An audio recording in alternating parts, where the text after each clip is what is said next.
Out of all the podcasts I've ever done, this is the most unique and honestly my most favorite podcast. It's actually hard to describe what it is because there's so many things that was covered.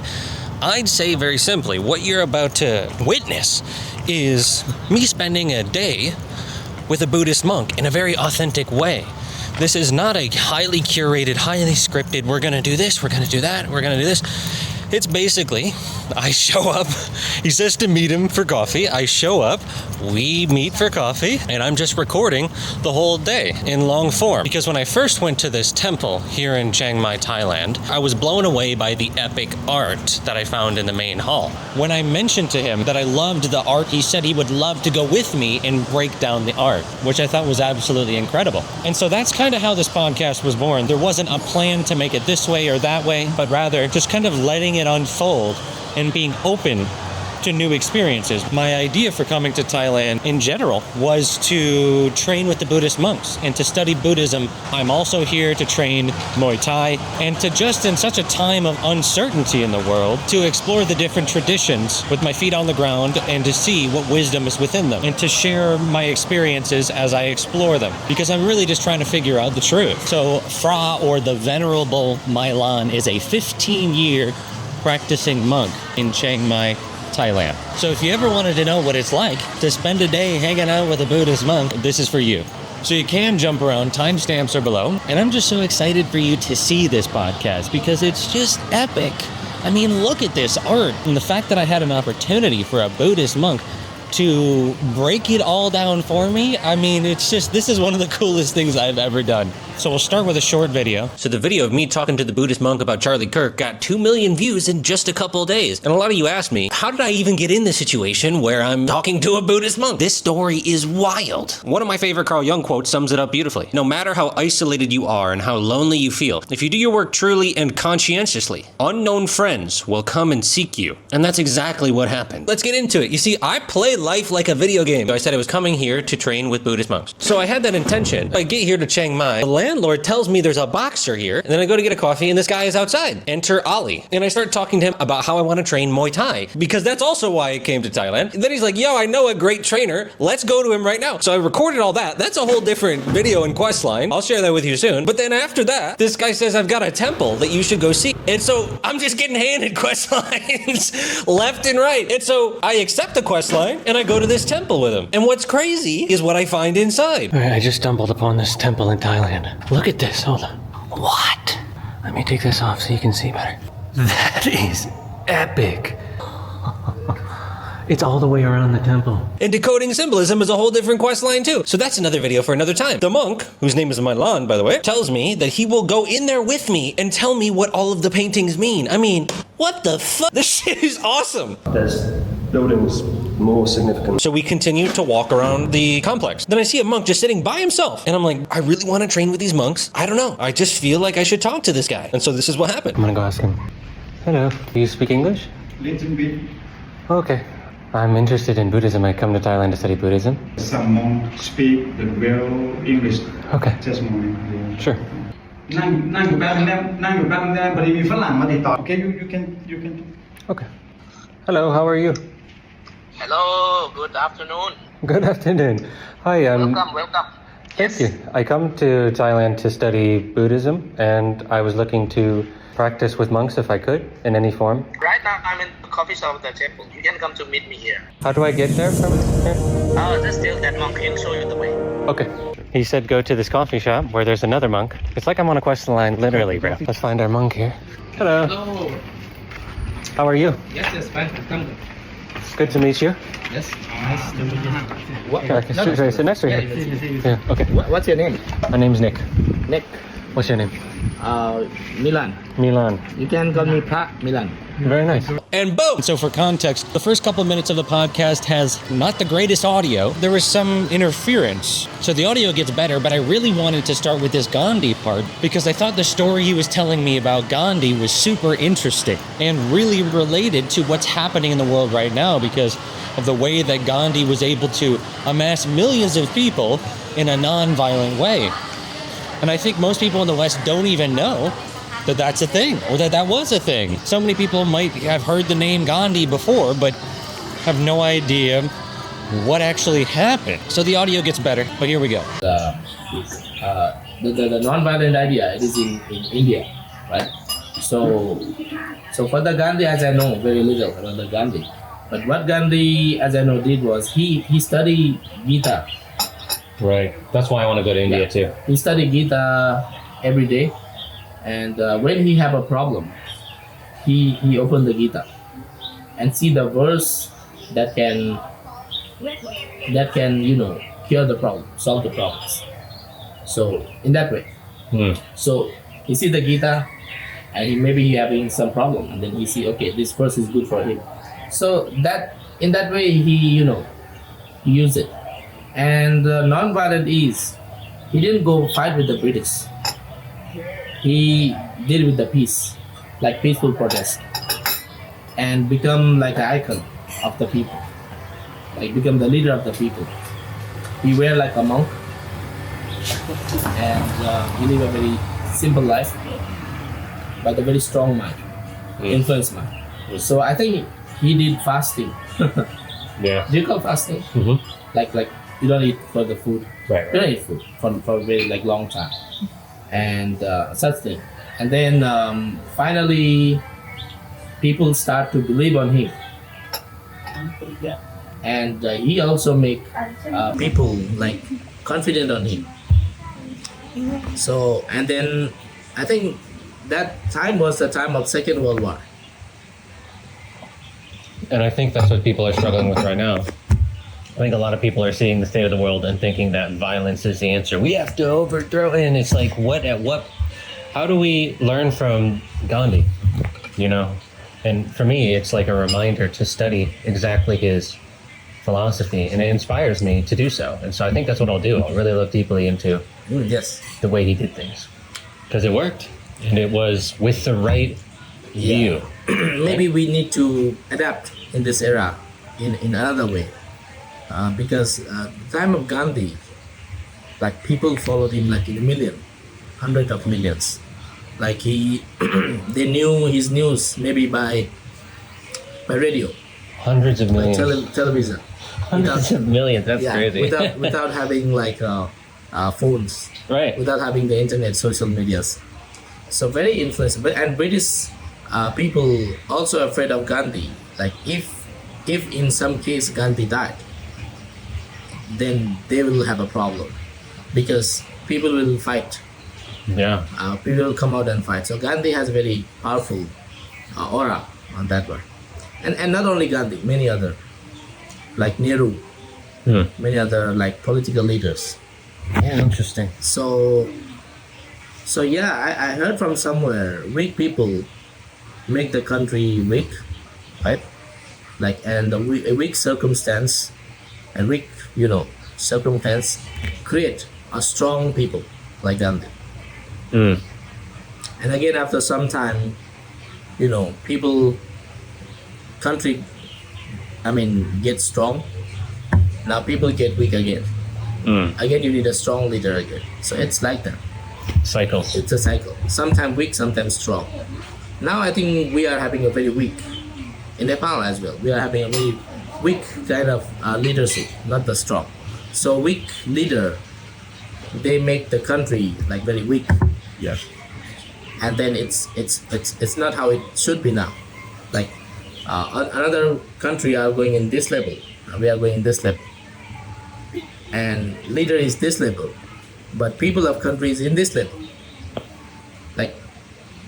like Generation Z or Generation Y, they know what they should do, but they can do nothing, because the leading is the problem, and they cannot create enough employment, cannot work in a good environment. So that's why we need to change again. Like see, what I feel in the most of the country, sometimes leaders who lead for a long time, they're already like outdated sometimes. So we need to have the new leader for the new problems, because sometimes problems are already old. Like in Nepal, these politicians, they have done very good in the past, but now it's not the old problems. Now we have the new problems to solve, like problems of social media, how to handle the social media, how to use social media, how to help people through social media. And government has banned social media. Not anymore. Not right? anymore, no, yeah. So you see how I was shocked, because, and that's why Generation Z, they come out for the protest like that. Yeah. So what we are lacking is right view. Right view. They don't understand how world is going. They don't have the right view. So because we do not have a right view, then you are misunderstanding something, and you are doing it with your misunderstanding.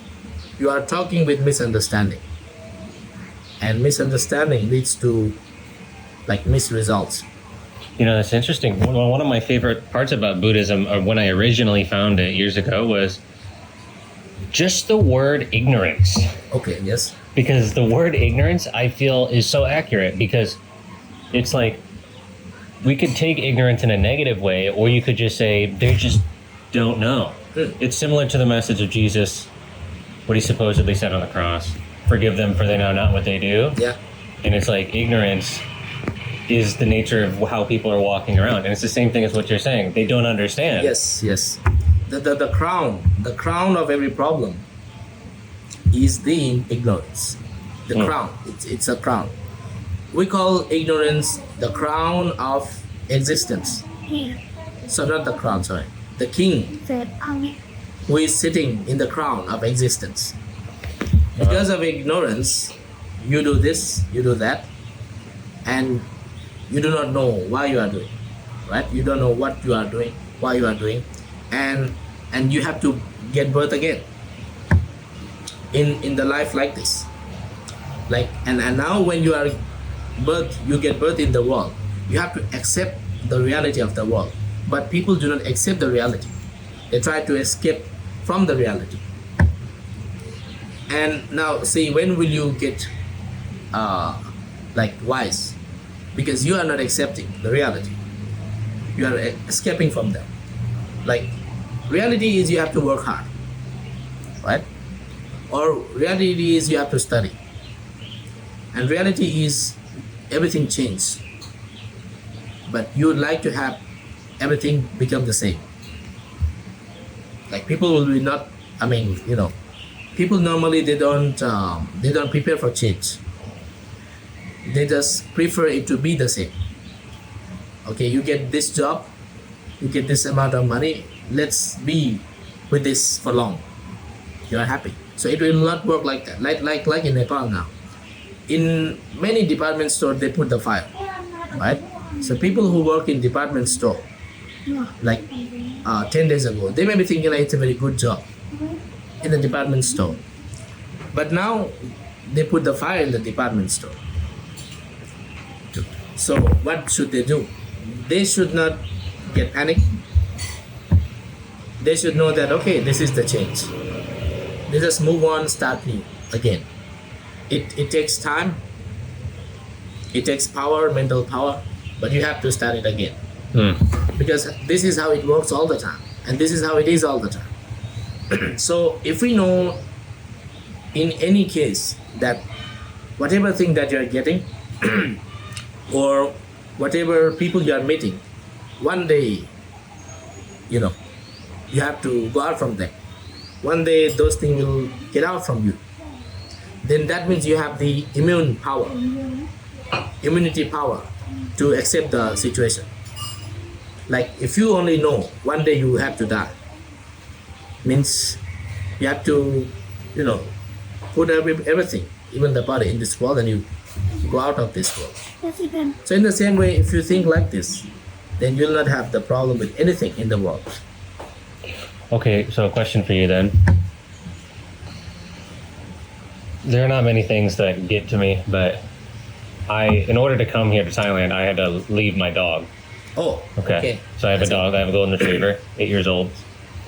I love this dog so much, and I feel emotion coming up even when thinking about it, like that I'm missing time with him, or that he might die when I'm gone, or that somehow I'm a bad person, even though I'm leaving him with my mom and my mom takes great care of him. Okay. But there's this attachment that it really is causing me suffering. And yeah, how would you address like that sensation of, I don't even know what you would call it, like maybe missing my dog, or like, yeah, afraid he's going to die before I get back, or a chance to spend more time with him, or that I'm making a mistake.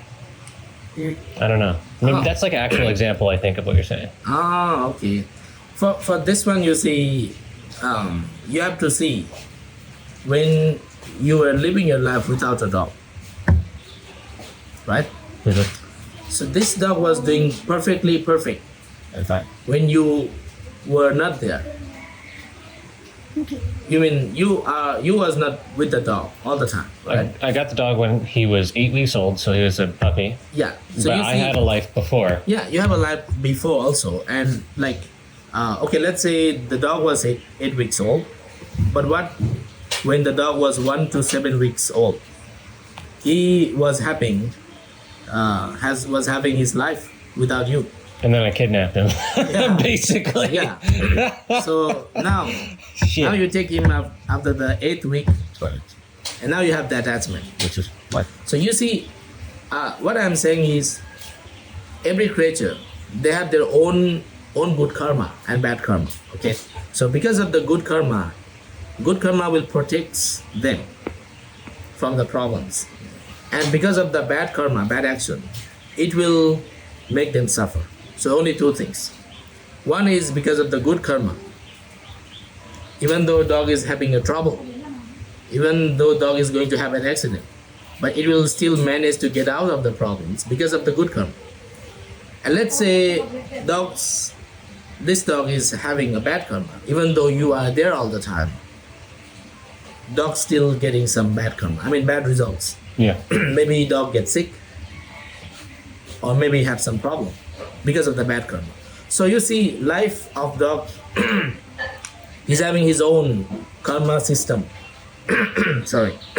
And you're also having the karma system. But now if you see in a realistic way, dog is with the mom, so no problem. But you are taking the dog in your mind all the time. And you have to know, okay, what in really it is happening. Now in reality, dog is with their mom. Maybe mom is taking a good care of the dog. But what makes you suffer is your own thinking about the dog, not the dog. Dog situation is not like what you're thinking. So that's ignorance. Yeah, dog is having, that is not ignorance, that is because of ignorance. Yeah, because of ignorance about the situation. Dog is maybe having a very happy time now. Like running here and there, playing this, that thing. But for you have, worry of the dog in your mind because of the thinking. So what you have to do is the right view again. You have to see as it is, like what is happening now.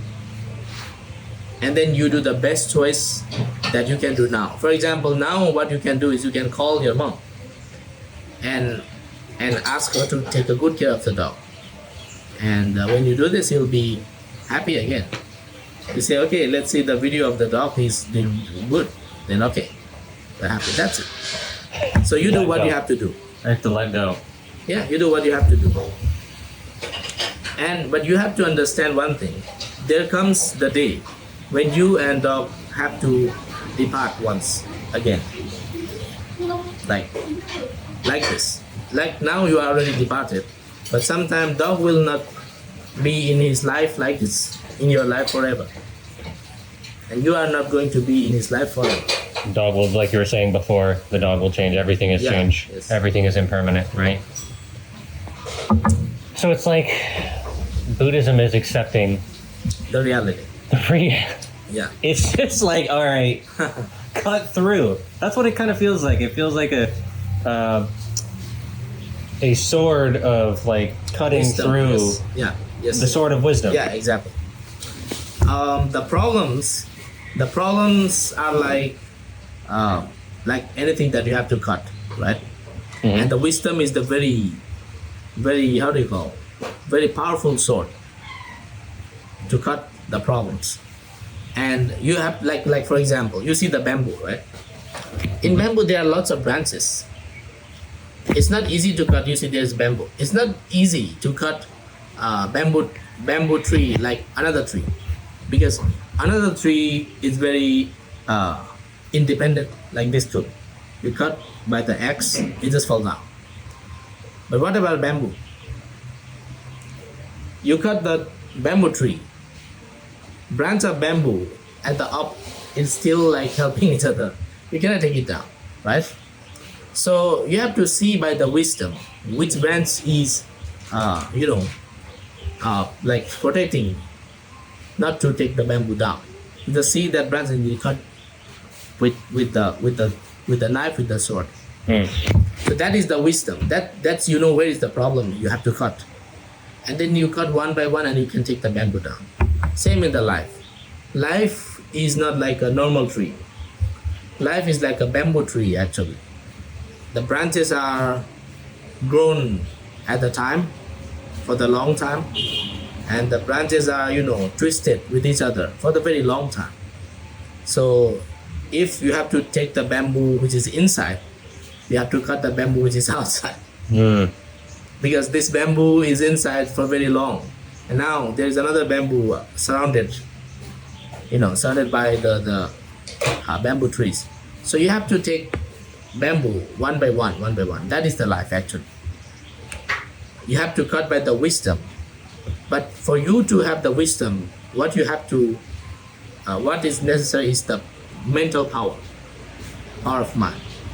If you do not have the power of mind to focus, you don't see the branch. What will you doing is you just cut bamboo at the downside and you just dragging it again and again, and it is not coming, and you leave it there. So mind is the vision, in a sense. Mind is that kind of power that leads you to have the wisdom. Mind is like a base. Mind is like normal. It is not it's not powerful, or it is not powerless. Mind is like the medium. It's the middle thing that you can put the powerful thing inside, or you can take the powerful out from it as well. So like mind can be powerful or powerless, right? So if you make your mind powerful, it means your mind has full of energy, full of power. And what would you do with that power? Right. It is the wisdom, right? It is the wisdom. Right, for example, now you have the money. It's like a mind power. But mind power is very limited also. Like the money is limited. Okay, you can go to the India, or you can go to some place in Japan. the India or Japan. Yeah. But if you use with purposeful life, it will helpful for you. Like you'll get your objectives. But if you use the money without purpose, then it's like a mind power. You lose the mind power. You have to make it happen again. Like you have to make the money again. Same with the mind power. You create the mind power, and then you see the problem in your life. But if you use that mind power to play TikTok, or to play YouTube, or to see political news, this, that thing, now you lose the mind power. Now when you think about yourself in your own life, you lose your power. You don't have enough power to see in your life. So the idea is you have the mind power. You use it in the most important thing in the morning, because that's the peak performance time, right? So in the morning, what is the most important thing for you. You use your mind power for that thing, and then you do it for 1 hour or 2 hours, and then you do every day, because that is the most important thing. So your power will be managed very, very, very well. But in the very beginning of the day, you see the TikTok, you see the news, which is not relevant to you at all. So it is not leading you to anywhere, right? Yeah. It's not leading your life to anywhere. It's just eating your time. And if you have this kind of habit, then your habit is leading you to destruction. Like finally, you have no physical power, no mental power. So yeah, it's like you use the mind power and let the wisdom lead the direction. So for this one, that's why I say you need the wisdom in the right side, wisdom in the left side, wisdom in the front side, and wisdom push you from the back side. There it is. Wow. Incredible. Just incredible. Yes, I think now if you would like to go to see inside. Yes. Main hall. That'd be wonderful. Okay. Do you think that I could be a monk? Yeah. You can. But you are already having the idea. See, for becoming the monk, you have to like the idea of monk. I do. That's the first stage. And later you like to practice the idea, then you become a monk. I'll let you know. So these are like the normal thing that they use in the temple. This one, it's a belt. So it's very high tech now. You see, it's it's not like before. Good. They have. Very nice. So these are all monks' robes? Yeah, it depends on each temple. Like in our temple, we use this one. How do you decide, like if you're a monk, how do you decide what robes? No, it depends on each temple. Like in this temple, we use this color. Well, it's basically like somebody at some point decided this temple is this color Yeah. type deal? Yeah. Okay. So there's no like, this like- has to be this way or this way? Normally Buddha have like 6 colors. Ah, And we cannot use like black color.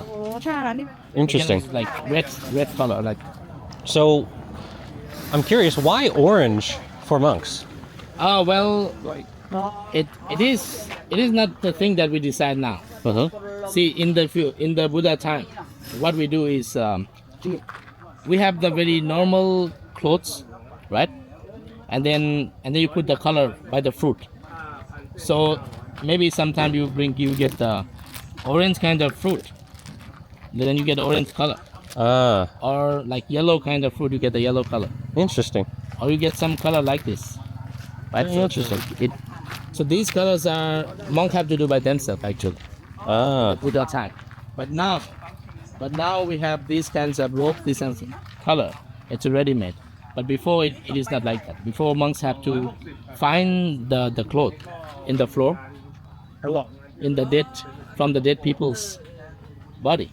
Like let's say in India, people are dead and they'll throw the clothes there, right? Have you seen the Indian monks? The color are like this, right? yes. So the same. So in the dead people's body, when people die, they will put the clothes of dead people at that place. So when monk dwell, he go to take the cloth, and he will have to say, "Is there any owner of this cloth?" 3 times. Like this cloth do not have owner, so I'll take this cloth like that. So when you collect the clothes from many places, and then you sew it together, and then you put the new color. So Buddha allow only 6 colors. Interesting. So these are these are not as 6, but these are like the color that Buddha allow, Nice. not the red, not the red color. But that's okay. Okay. Still interesting. Very interesting. That's a new thing for you to show, because normally if you are foreigner, what people ask all the time is why monks have orange color, Yeah. why monks have like color like this, and why another temple have like a brown color, Right. and they feel like they are different. They feel like they are different monks, but Yeah. no, it's not like that. We have the Theravada section, right? Theravada section is in Thailand, in Cambodia. So we use the color, like brown, like this, orange. Yeah, that's it. Nice. But in monks in India, in Nepal, in Himalayan section, we call them Vajrayana monks or Mahayana monks. Normally, I think they use like a little bit, like red color, like a little bit red color. Yeah, that's what I've seen. So, but they are not Theravada monks. They are we call Vajrayana or Mahayana monks. So why did you choose the tradition you did? Why did you choose this? Okay, I mean, you're so- from Nepal. Yeah, Why choose Theravada? it's I don't. What I have to say, maybe it is the matter of faith. or a matter of my own karma. Oh. Like maybe it just happened. It just happened because before I was Hindu. Right? Oh, really? Yeah, I didn't know that. I was Hindu. I grew up in Hindu family, and in Nepal we already have a Vajrayana tradition of Buddhism. But at the age of 13, I come in Thailand, like for the study Buddhism, for the studying new things, and this is how it happened. I didn't choose wisely or I didn't choose unwisely. It just happened with the flow. You know, that's how I felt like I got here. That's how I felt like I showed up here. Yeah. Like, how could I predict that Ali was gonna be my neighbor and then be like, this temple is amazing. I'd never heard of this temple. I didn't come to Thailand specifically for this. I didn't even know it was here. And then I just end up here and then... Exactly. It's a matter of the karma. It's a matter of the...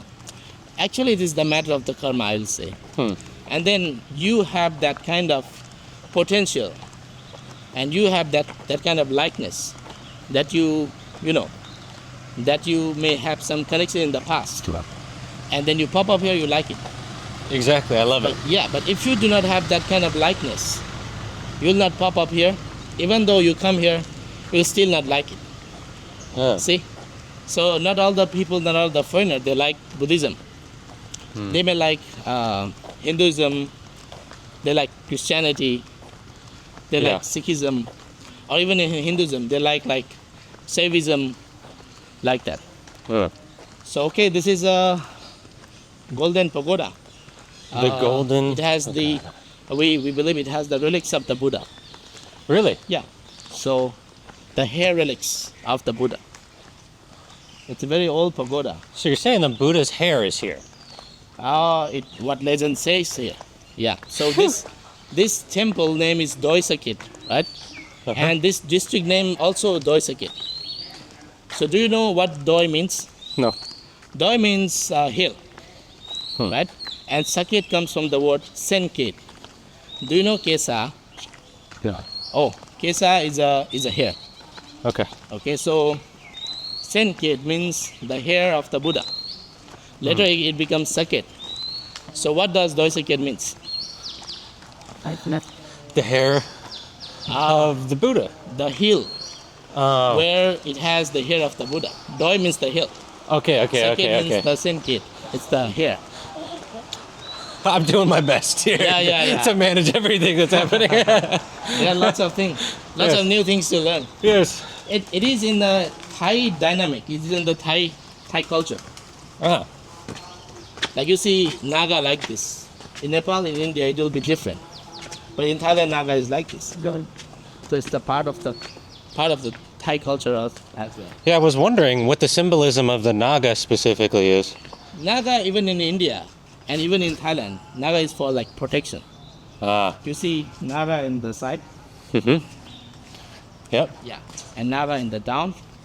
And if you see, there is a long Naga staircase down there, like 50, 60 meters long. Yeah, I walked up it. Oh, yeah.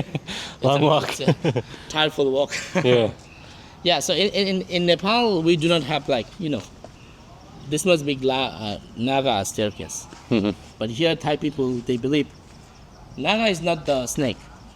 Naga is like a spiritual kind of snake, but you cannot see. And it has a very long body. That's what Thai culture. Now, why do you think that I would think people in the West would think that, a snake is demonic because of their Bible stuff. So, what would you say to people that are like, oh my God, well, that's demonic? Well, no. Because I don't think that, but a lot of people think this way. And I'm curious as to somebody who practices. That is like this. That is like symbolic only. Okay. It's a symbolic.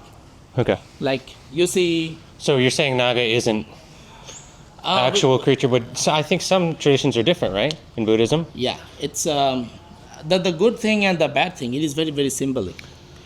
We call it conventional. Conventional means you create the value by yourself. Like now, like 1 Thai baht is equal to 4 rupees. But when I was here 10 years ago, 1 Thai baht is equal to 2 rupees. So what is the value? of the money. It's a very conventional. They create by themselves. And maybe in the future, it's high or it's low. So it depends. Like this, you see, they say yellow color, right? Yes. Yellow color, golden color. But if I say you in Thai language, you will not understand it, right? Yeah. I have to say it in English. So it's a very conventional. Conventional means you have the how do I say? It's an idea that people together say, let's accept in this way. Then it becomes conventional. I see. Like in the Bible culture, they say, okay, let's accept Naga as a symbol of like a demon. So for them it is like that. Or a snake, yeah. Yeah. But for here, maybe there are some good Naga or bad Naga, but let's say Naga is a symbol of the protector. So it's this way. Okay, but Interesting. Regarding to the Bible, there is the Naga. Naga from Bible here also. Interesting. Okay, would you like to see that first? Sure. Okay. Okay, so let's come down. So before we start something good, we bow down to the Buddha.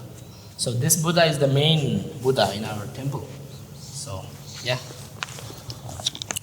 So how we show the respect is by three prostration, like one for the Buddha, right? And second prostration for the Dhamma, Buddha's teaching. And the third for the Sangha, means the disciples of the Buddha.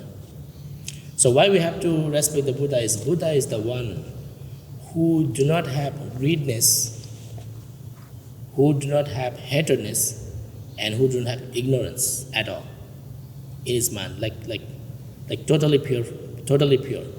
So we do not have that virtue in our mind. That's why we bow down to the Buddha, thinking Buddha is the enlightened one who do not have the defilements in the mind. Okay? Okay, so let's bow down together, join your hands, okay? Like this, and bow down one. Okay. Second for the Dhamma. And third for the disciple of the Buddha. Okay, here you are. So now let's go to the painting. Let's start from. You just look here and you just choose. But I think. You think I should too? Better to choose from here. One of these? Yeah, one of these. Just start from one of these. Okay, so I would say I shall take a look here. Which one? Okay, you just see which image is dragging to you. Right. That's okay.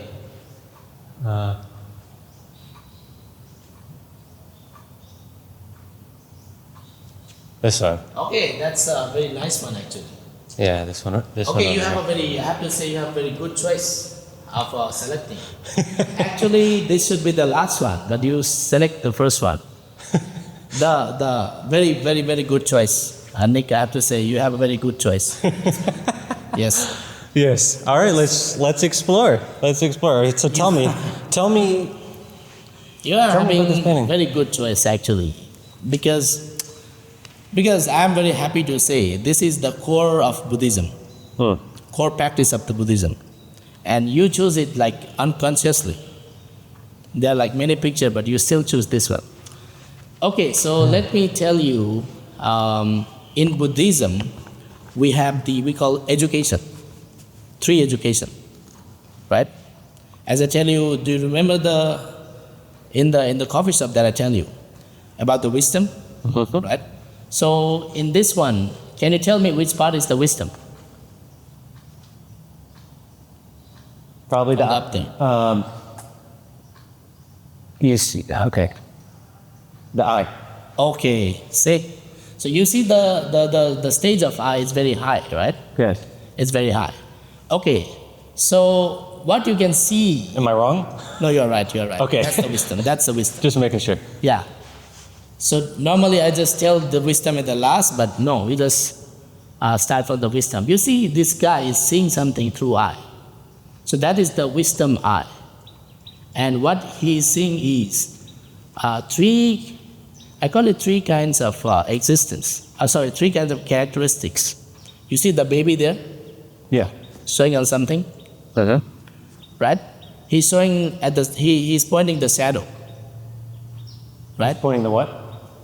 There's a shadow, right? He's pointing something, but you see the shadow. Shadow. Yeah, Shadow. Okay. So what does shadow means? Shadow means your life, your body, it's non-self. Like you eat food, you eat water, you drink, or you take a breath in, breath out. So you accumulate all of these things from outside, like a Nick. But what about the Nick who was like 20 years ago? Is it the same Nick like you now? No. No. So you see, you are like a shadow. The idea of the shadow is like non-self. It's the highest wisdom in Buddhism, non-self. Okay? So that's very deep one. I'm I'm trying to. I like that. Easy. Yeah. And in the same way, there's like the animal who is feeling suffering, right? Yeah. So that is the idea of the having a suffering. Life is having a suffering. And you see the bubbles? Yes. You see bubbles? Yep. Now, bubbles, it just pop up for some time and it blasts, right? So that is the idea of impermanent. So what does it mean? It means basically, whether you like it or not, our life has three kinds of characteristics. One is impermanent. Second is, because it is impermanent, it is suffering. And third is non-self. You have no control. It just happens according to the factors. Like you are here because of the Ali. I am here because of my master. And I can be in any temple of the Thailand, but I still come this temple. So what does it mean? It has some related factor that make it happen. So okay, this is the wisdom. So let's come to the second one. What do you think? The down one? The bottom or the middle? No, the middle one.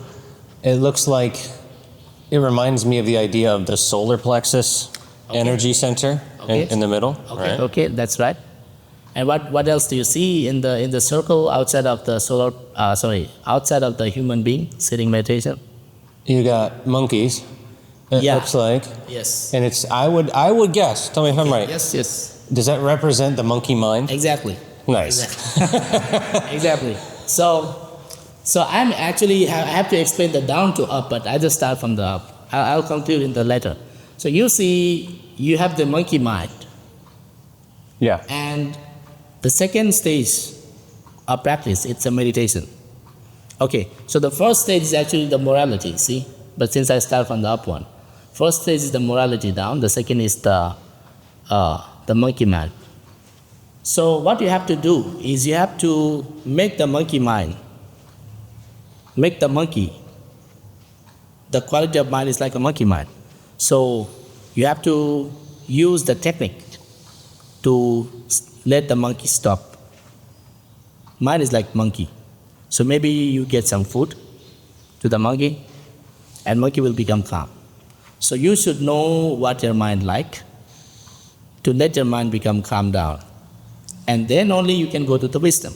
Otherwise you cannot go to the wisdom without your mind getting calm.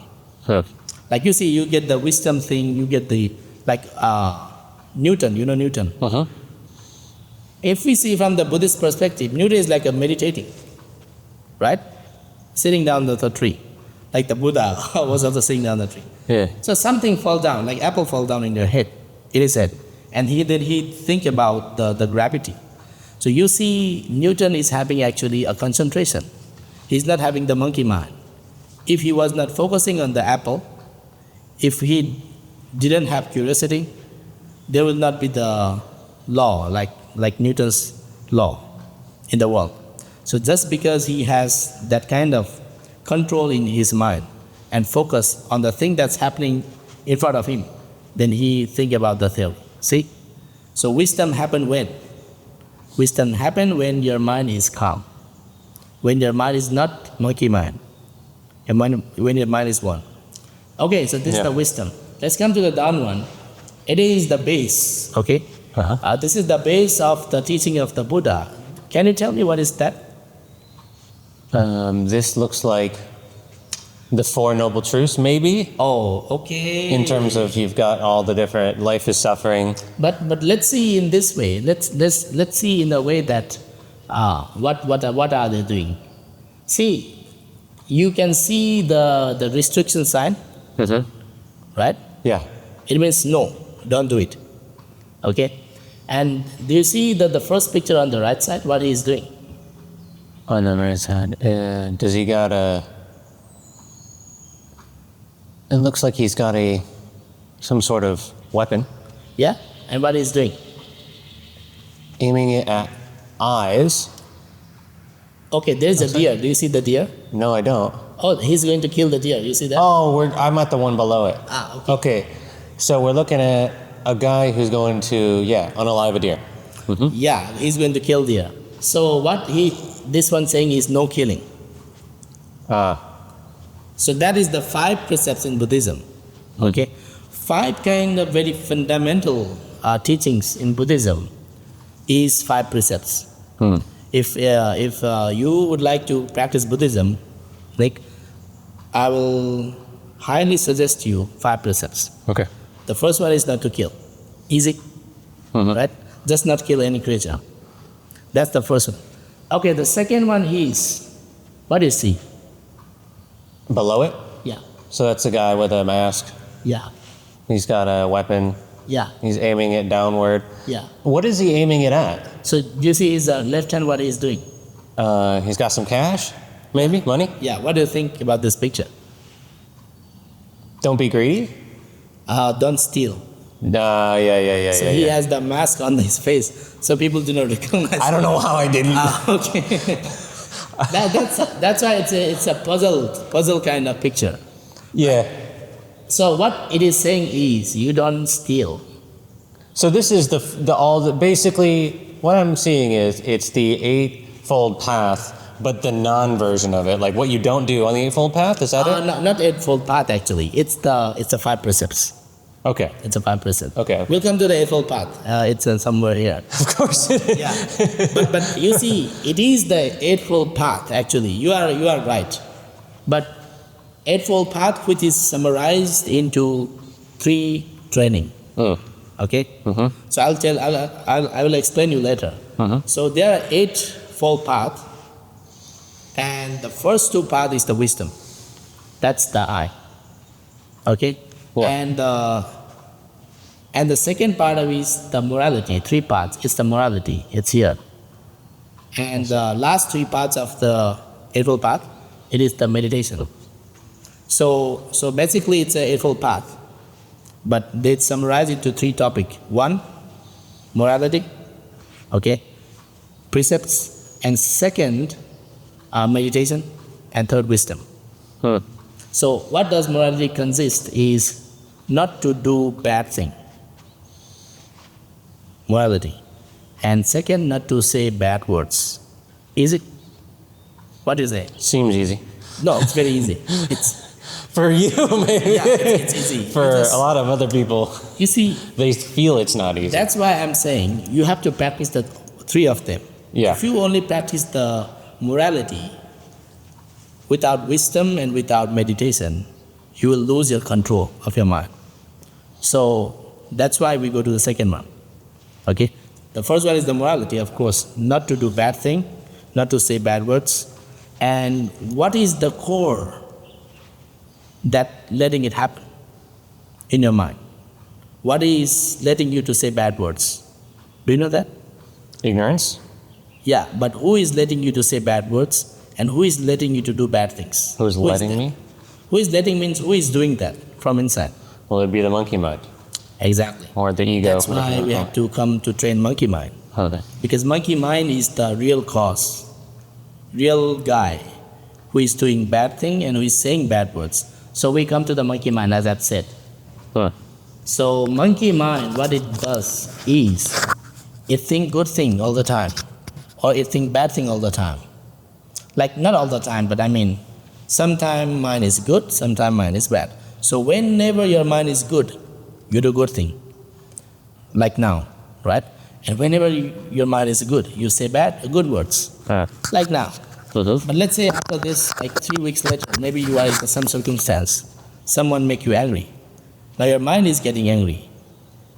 And there is a high probability that you say the bad words because you are angry.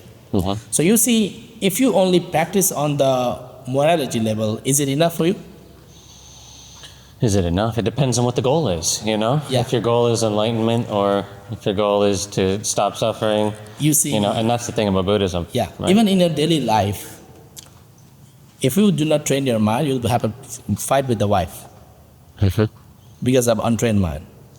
But if your mind is trained, you know exactly what your wife is going to say to you. So you get calm.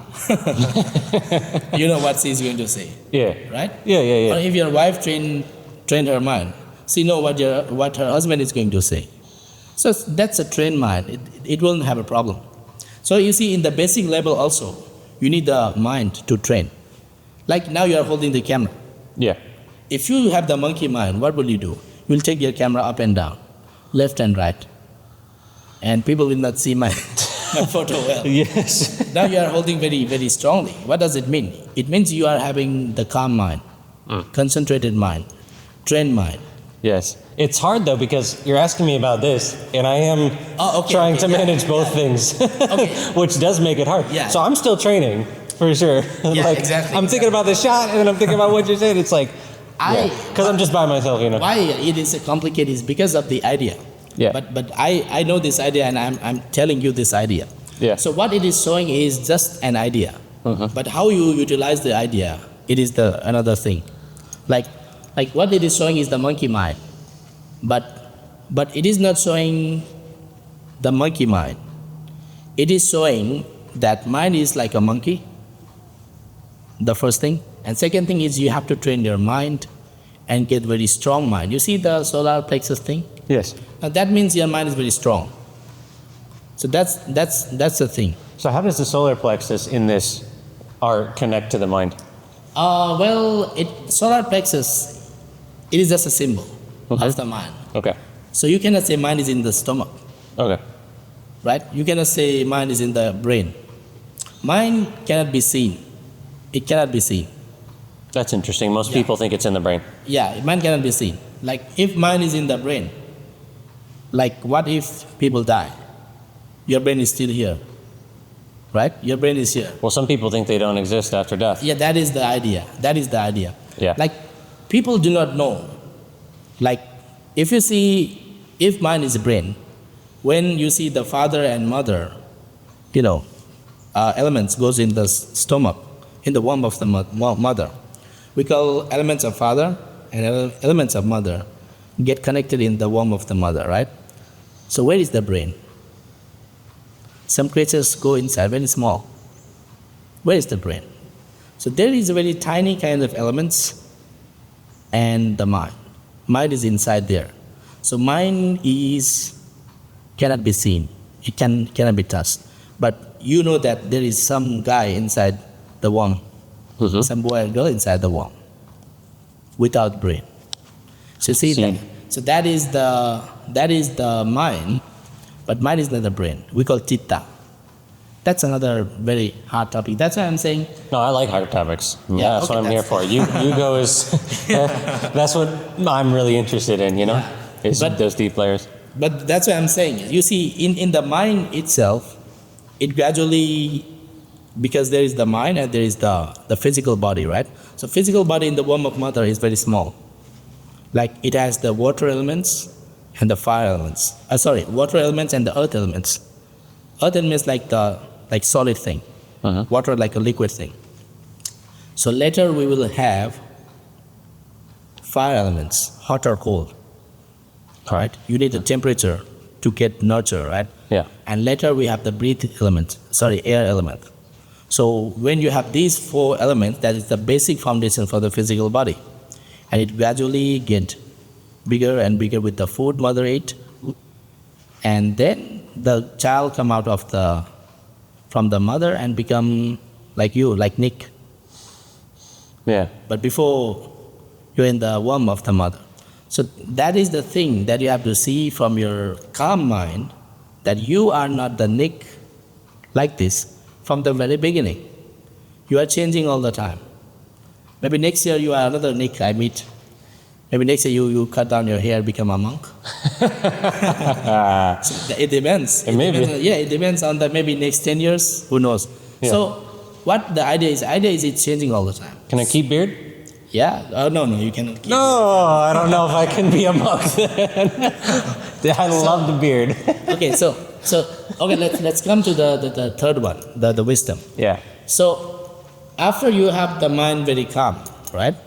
And then only you open the eye of wisdom in the calm mind, because mind is not scattered, right? Mind is not scattered. You see the reality, how it is. But now you cannot see why, because you have a monkey mind all the time. Sometimes you like to go to there. Sometimes you like to come here. Sometimes you like to walk.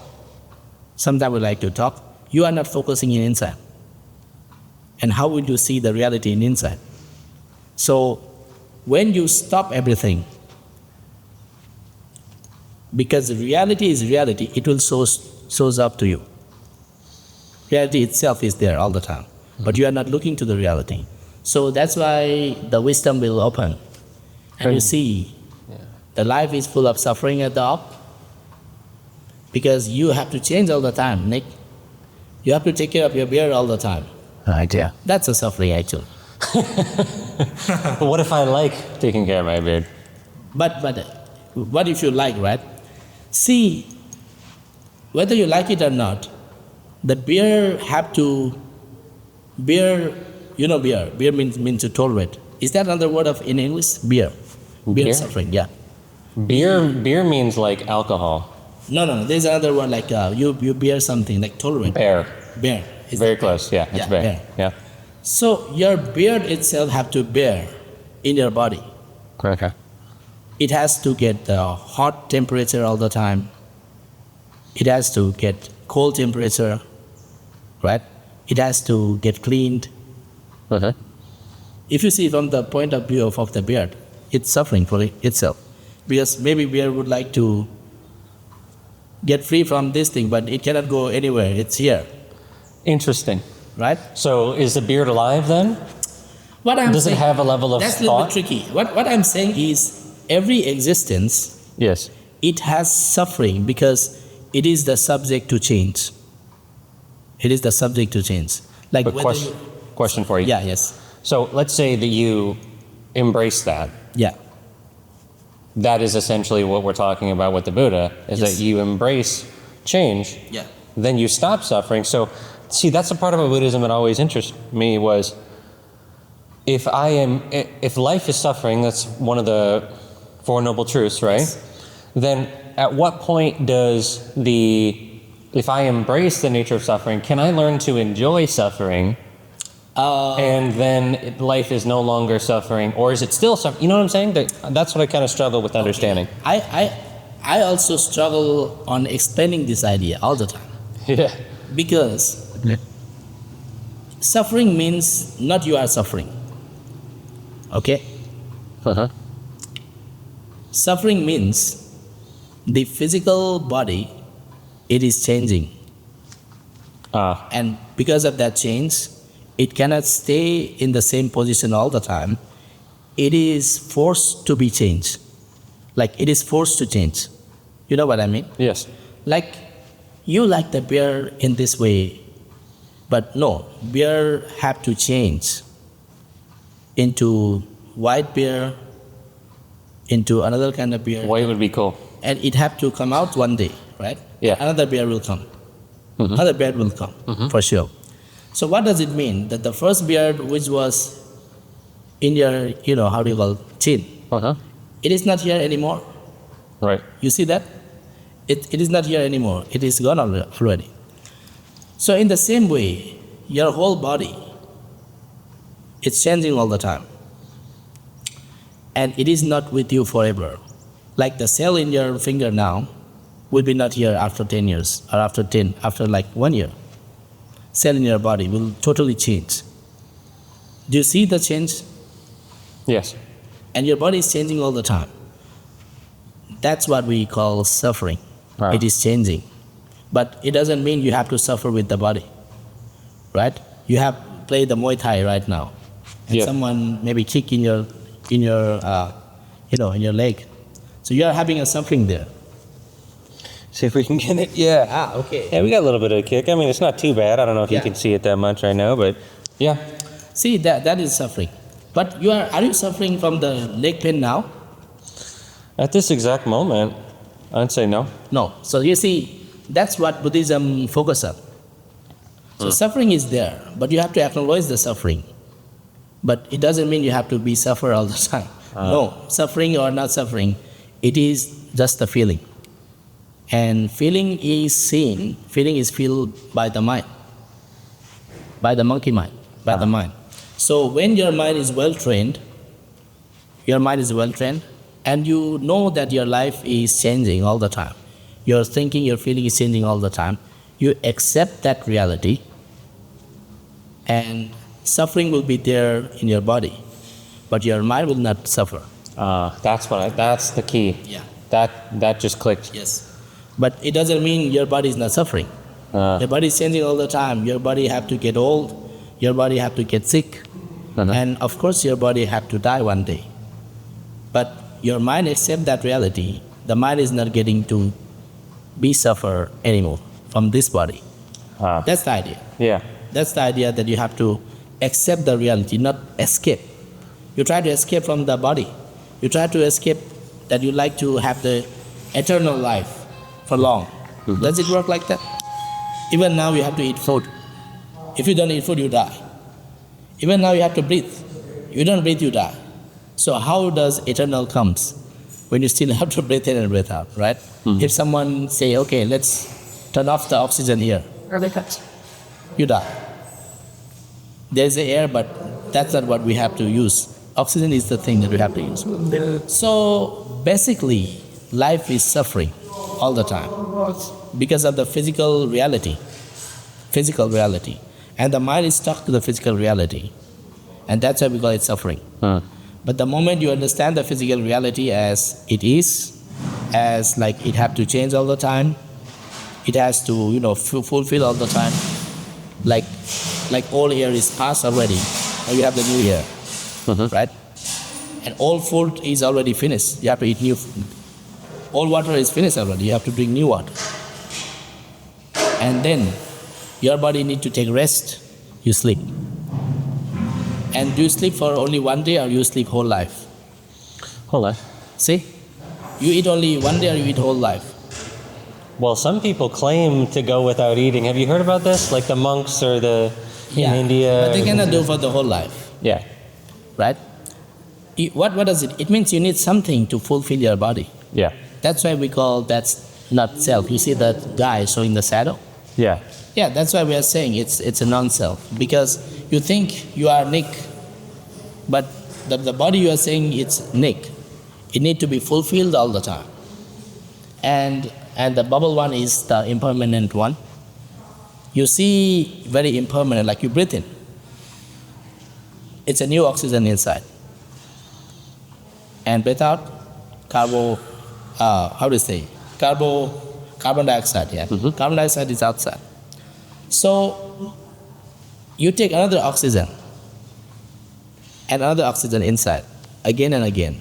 What does it mean? Technically, you means you have died once already. Not once, you are dying all the time. Like you take the oxygen, you get birth, right? What if you do not take carbon dioxide out? Right? You're done. You are done. Or what if you do not take oxygen in? You die. So basically your death and birth, it's in the tip of your nose. If you don't breathe in, you die. If you do not breathe out, you die. That's wild to think about. It's like renewing Mr. Nick all the time by the air. And air is not you. You are not air. But you die if there is no air. That's why it's non-self. It's a shadow. Right. Okay, so that's why I'm saying you are choosing this one is the core of Buddhism actually. It's the core practice of Buddhism. It's the morality, it's meditation, practice of mind and the wisdom. And so on the right, the guy, so basically on the top, the top left, Yeah. is it representing like how reality, like the hook? You see the hook? The hook, is that representing reality kind of hooks you in? And so when you see it, you just watch it instead of participate? Okay, where is the hook? I'm talking about top left. You see how it's hooked on? Oh, yes. That is the sign that they have to be suffer. Oh, okay. It's a sign of suffering. That's what I thought. What it's saying is the idea of three characteristics of the reality. The first characteristic is it is suffering. Second is it's impermanent. You see the bubble? It's impermanent. And third one is it is showing the shadow. Weakness. Is shadow yourself or not? Shadow is not you. You see the shadow. When you move hand, it moves also. But shadow is not you. Same with the body. Body is also not you. Yeah. It's just like a shadow. It's not like a shadow. It's non-self. It's non-self. Because you cannot control your body to get young, right? And you cannot control your body to not to die. Okay, so have you played video games? Yes, but little bit when I was young. Okay. Would you say that when we look at the symbolism and the shadow, could you say that the body, the what you're saying, the physical body is kind of like a character in a video game? It's like not you're playing as the character. Would you say that that's kind of accurate or no? I'm curious. Oh, I don't know which video game you are. Any video game, because when you're playing a video game, you're playing as a character. Like I could make a character, and it's kind of like this. That's kind of what we're doing here, isn't it? Like you're saying Nick is not me, but I'm kind of playing a character. But I think what you're also saying, tell me if I'm right, is that the character, the one that is playing, not the body, but even the one behind, is also going to change. That's non-self in some sense? Yes. That even that will change.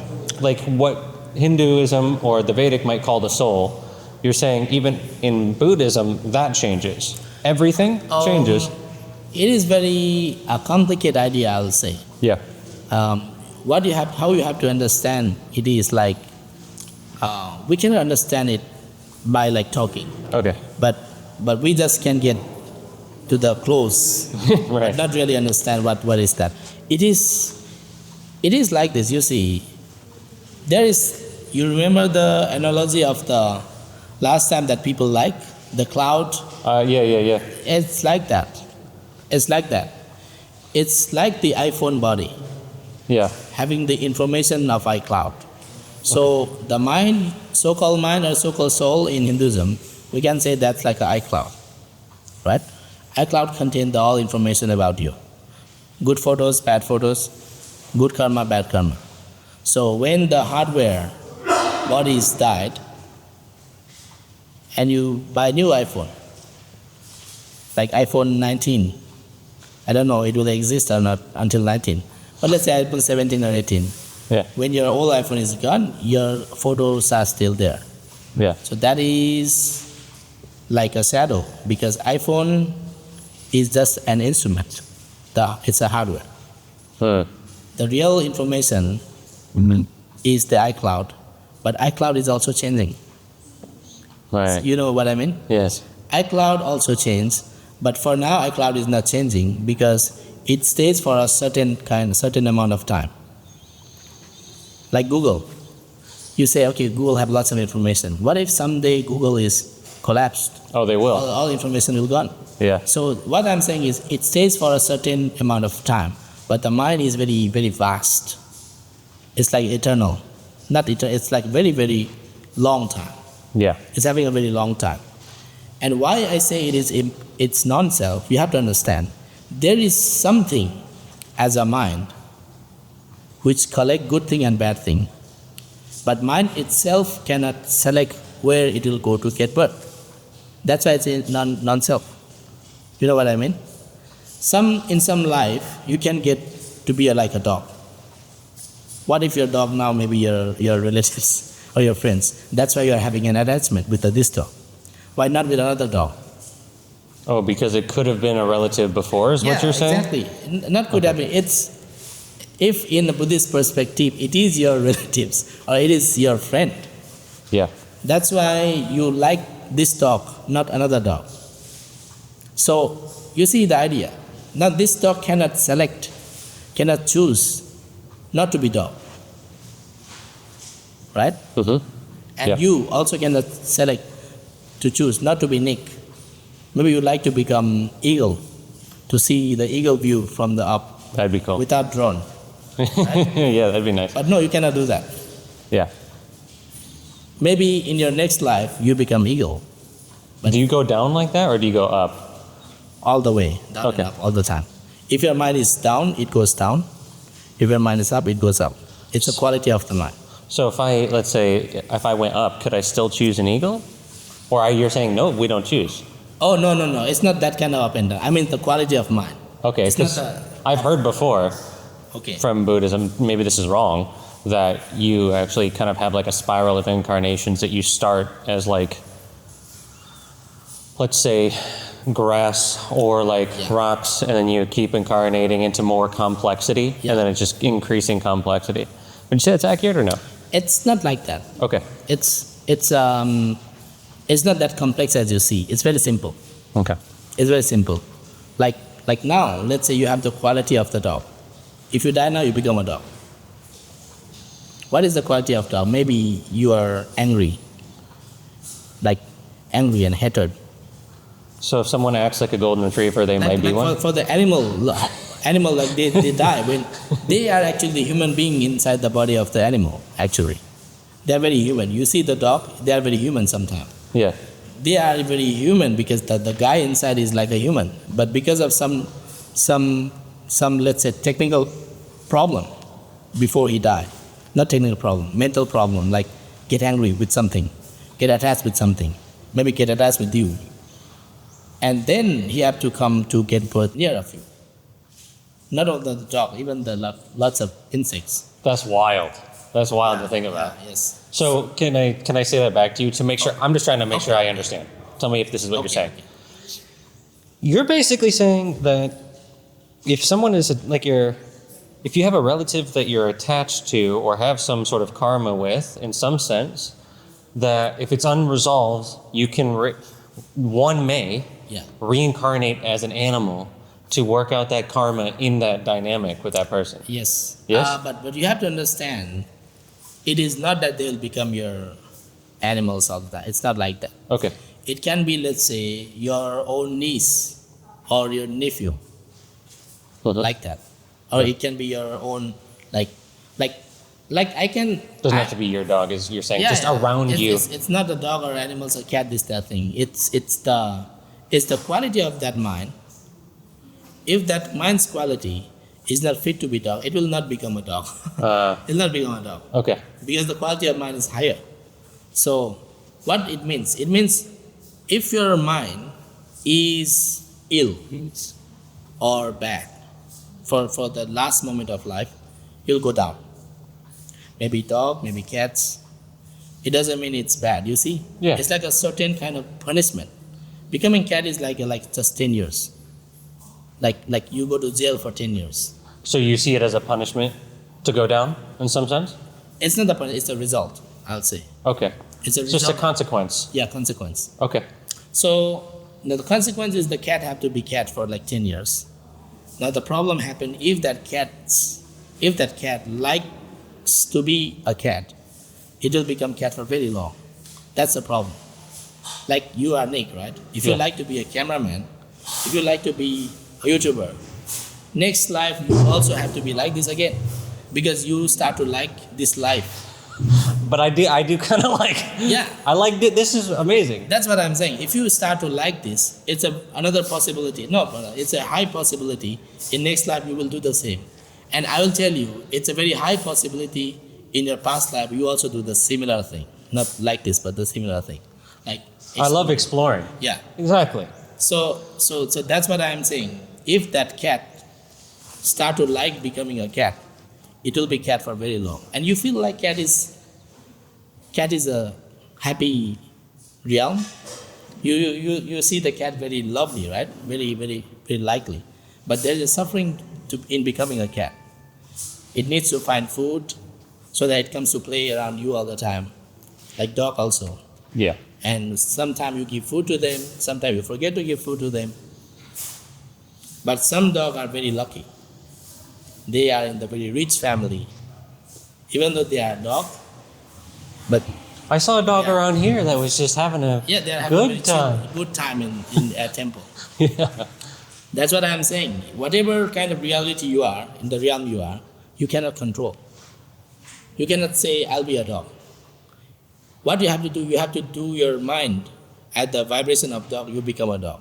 If your mind is vibration of human being, you will not become a dog. See, that's why I say you are not in control of even your destiny. What you have to do is you do the right cause, and the consequence will happen according to the cause, to the reason. It's a very reasonable thing. Would you say that it's likened to like an algorithm where you kind of you witness or you kind of choose to put your energy into something and then that algorithm kind of shows you that type of thing over again? You know what I'm saying? It's like a cycle. Yeah, I wonder if karma is like an algorithm in that way. Yeah, it's like what I'll say. It's like you evolve all the time. And what? All the time. Like for example, there was a human being in the past who was very, very hungry, and they have like maybe like COVID system like this. Not COVID, but some kind of disease that they have to move out of the city. So that guy and his wife move out of the city. And then he didn't eat food for 7 days. And the guy was with the baby, right? With the baby. And for the man, the baby was very heavy. He liked to put the baby down. But for the wife, for the mom, she liked this baby, she's mother. So they change. Mother will hold for some time, father will hold for some time. But when mother hold baby like a flower. But when father holds, he holds like very heavy thing, hungry and holding. So he said to his wife, maybe throw this child. When you and I am alive, we can have a new baby.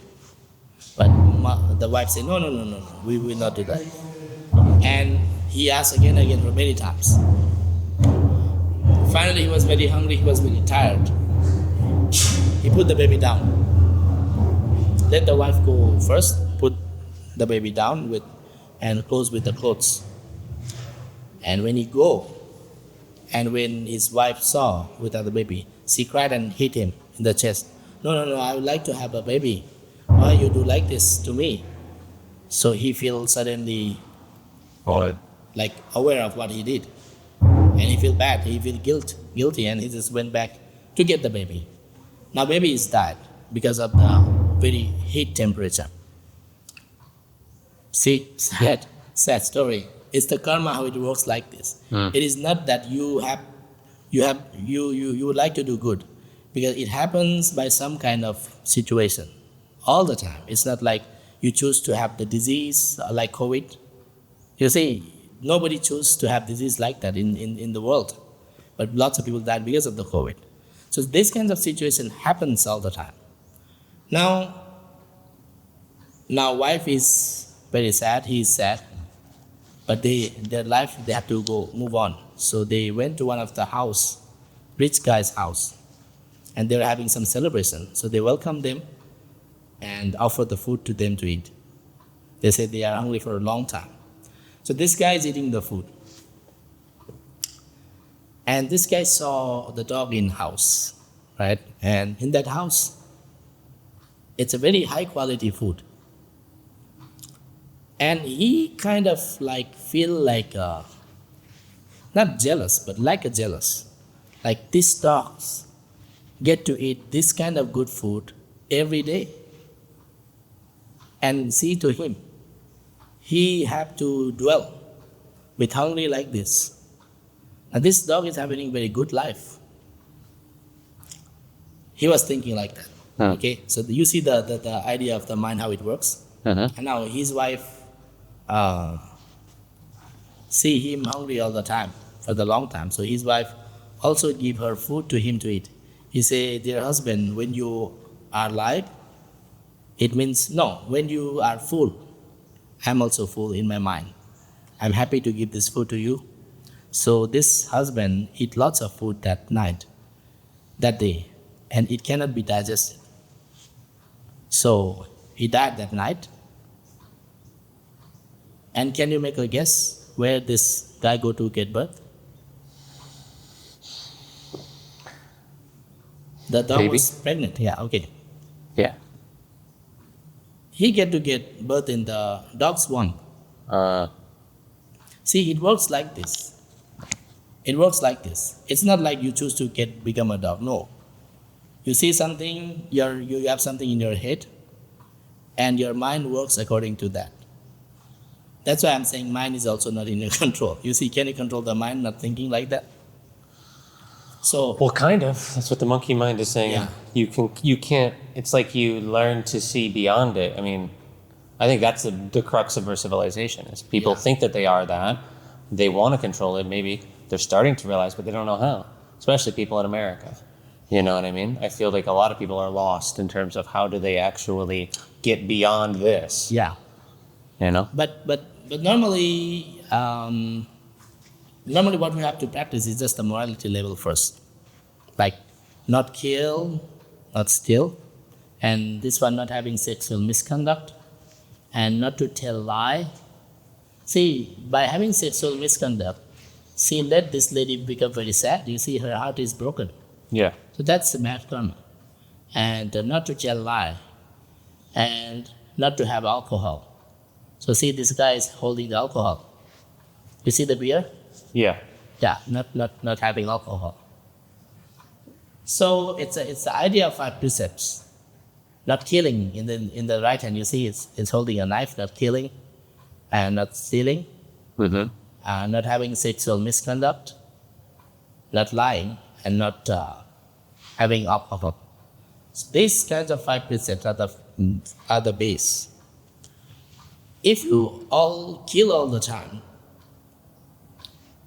will you be happy? I don't know. Some Like, people, let's say- some people are a butcher. They might be happy being a butcher. Do you know what I'm saying? Yeah, but there's a consequence after that. Right. Do you know what will happen if we kill animals? What karma will come back? Well, you'll probably get killed, right? And No. that's what I would think. See, so now let's say like this: the animal's vibration is low. Uh-huh. By killing animals, you cannot get killed because their vibration, their value is low, right? You see the value of animals, it's lower than human being. Okay. The quality of mind, if you see the quality of mind, animals' quality is mind is lower than human being, or maybe some animals' quality is higher than human being. But basically, if their quality is higher, they will become the human being. But now they are not a human being because their quality of mind is lower than becoming human being. So what will happen is, by killing them, it cannot make you die. But what that karma can do is make you severe suffering. Like you get lung cancer, you get body fracture, you get an accident, you cannot walk, your leg get broken, your hand get broken, your eyes get broken. How it happened? It happened because of the karma. So that's what I'm saying. If you like to get enlightenment, or even if you like to have a very happy life, you have to stop killing. Otherwise, you will have the problem in your body. Have you ever get problem like head pain? Uh-huh. Yeah. You see, why some people, other people do not have head pain? Why you have? I don't have head pain. Maybe like once in Yeah. my life. And you see, Some people have it all the time. yeah, some people have all the time. Like me, I have all the time. I have the head pain. See, you cannot choose not to have a head pain. If head is paining, means head is paining. And why head is paining? It's not like a physical problems only. It has some kind of mental problem. I mean, not mental, I mean the karma consequences doing the work. Like some people, die since very young, right? Some people have long life. Some people have very, very long life without diseases. Some people have full of diseases. Even though they are grow up together, but their inner suffering is not equal. Yeah. Right? So that become when you kill, when you get other people harmed, then that kind of pain come back to you. Huh. So that's very reasonable thing. It's not like a fantasy thing. Yeah. It's like you do bad, you get bad. Very, very reasonable. Yeah. That makes sense. Second one is stealing. Right? Uh-huh. Have you seen some people get robbed? Mm-hmm. Why other people do not get robbed and this guy get robbed? Nobody robbed me. Because that guy robbed before. Ah. Like it's all the matter of the karma. All the 5 things is for you to stop doing bad karma. So would you say it's accurate that someone is not a victim if they get robbed, for example? Yeah. Then they're not. They're kind of. That's an interesting little nuance. Yeah. You know what I'm in saying? your video, someone was asking. Now, if you kill and you get killed, someone was asking who killed the first. Right. Right. That's a very good question, but that is very, very, very, very, very huge. Huge in the sense of birth and death circle. Yeah. It's very, very long time that you cannot find who killed first. Like Right. Israel and Gaza, Yeah. who start first, Mm-hmm. right? And Thailand and Cambodia, who start first. Mm-hmm. And worldwide, Pakistan and India. yeah, so it's not start now. You see, it doesn't start now. It's not just starting this year. It happened like 10 years ago, 20 years ago, or like almost 100 years ago. That is only in this generation. Who knows if these guys were fighting for many long life ago, right? How long do you think humans have been around? Sorry? How long do you think humans have been around? How long do you think we've been doing this? I'm curious. You think like 10,000, 50,000? No, that's very tiny, very, very tiny. Very, very tiny. Millions of years? That's very tiny. Let's say what I'm saying from the Buddhist scripture. Okay, I don't know how long. Sure. I have to talk according to the Buddhist idea. In Buddhist idea, you see, we have the time measurement as a year, right? But there is another kind of measure we call kalpa. Yes. It will be very useful for you in study Hinduism. In Hinduism also they have the kalpa. I've heard of this. Yeah, so I was going to ask one you. it's a kalpa. So one kalpa is very, very long. Okay, so I have to tell you this is the Buddhist idea. Okay? And it can be very, very little bit funny or maybe a little bit confusing and beyond your thinking. Because let's say now we are in this present kalpa, right? In present kalpa, how long it is? Like now we have the people who are living their life like 100 years old, like 70 or 80 years old, right? So before that, there were human beings who were living like 20,000 years old. 20,000-year-old humans? Yeah. And before that, according to Buddhism. Okay. So now we have already 4 Buddha in this kalpa.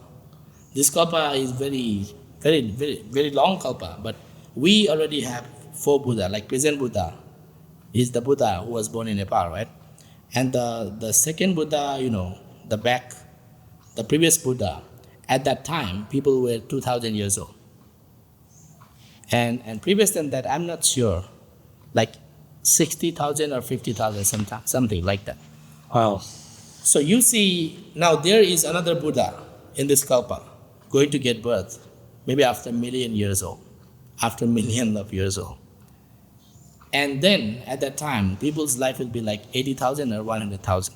So what do you think? How from that 100 years old, it gets to get 80,000 years old? For them, we are like a mosquito. You see the life of mosquito? Mm-hmm. Mosquito live for 7 days or 10 days. But do you think for mosquito it is short time? Probably not. Probably not, because for mosquito it's their one life. It's the same for us. So even though it is 80,000 years old or 80 years old, it is the matter of biology. It's a matter of life. So you're saying people lived until they were 80,000? Yeah, in the next Buddha, according to the script. So what I'm trying to tell you is, in this kalpa, there are 5 Buddha. Okay. Now there is 4 Buddha, but in the future there will be another Buddha. Aryamete Buddha. You see the laughing Buddha in China? Yeah, that's another Buddha. That, according to Chinese people, is like a fat. Fat means like happy and very friendly, like that. So that's their idea. But another Buddha going to get birth after like many years later.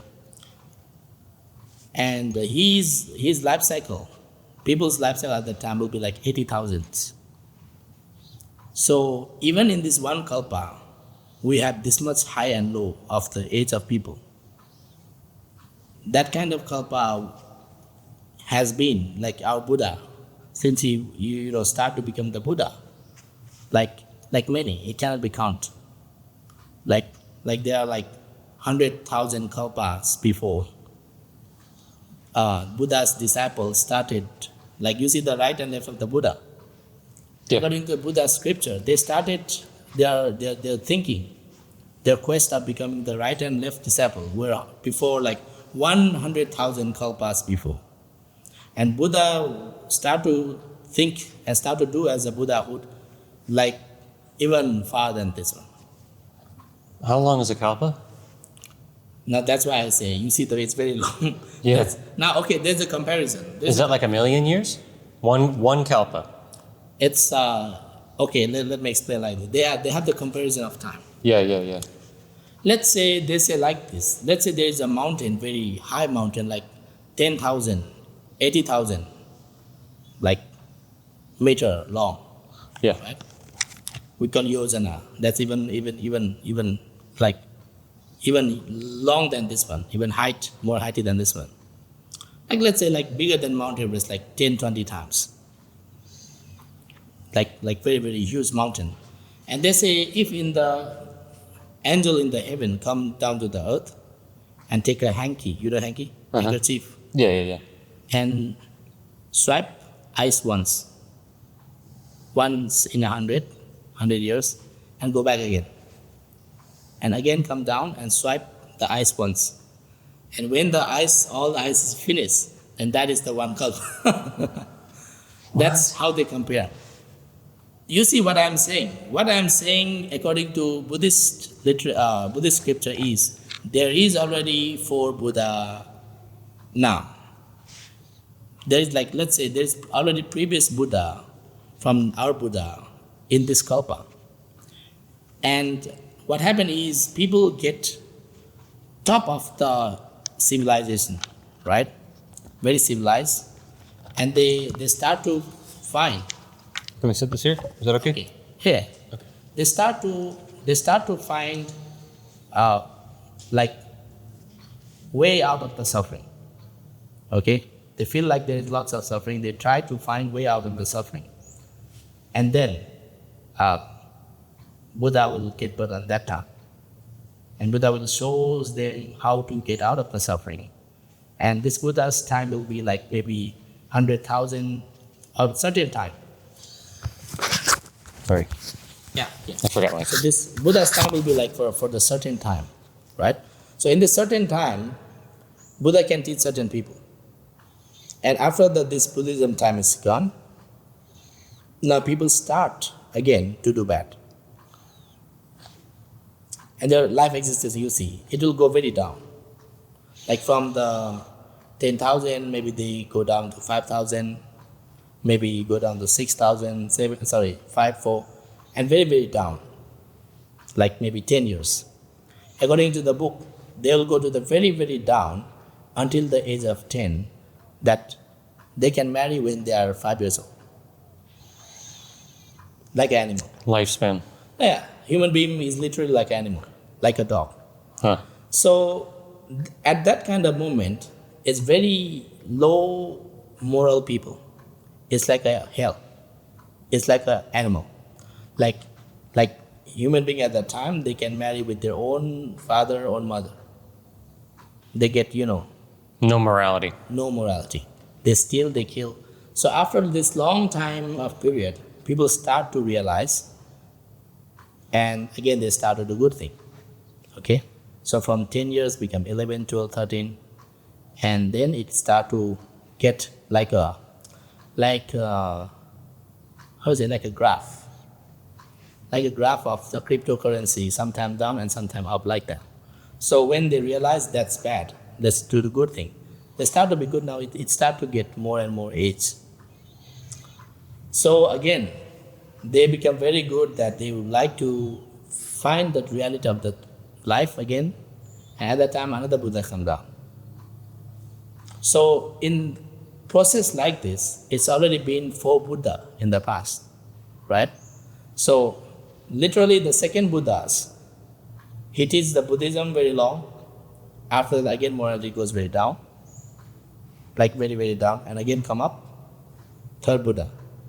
Again goes very down and come up. Now this is our Buddha, 4th Buddha.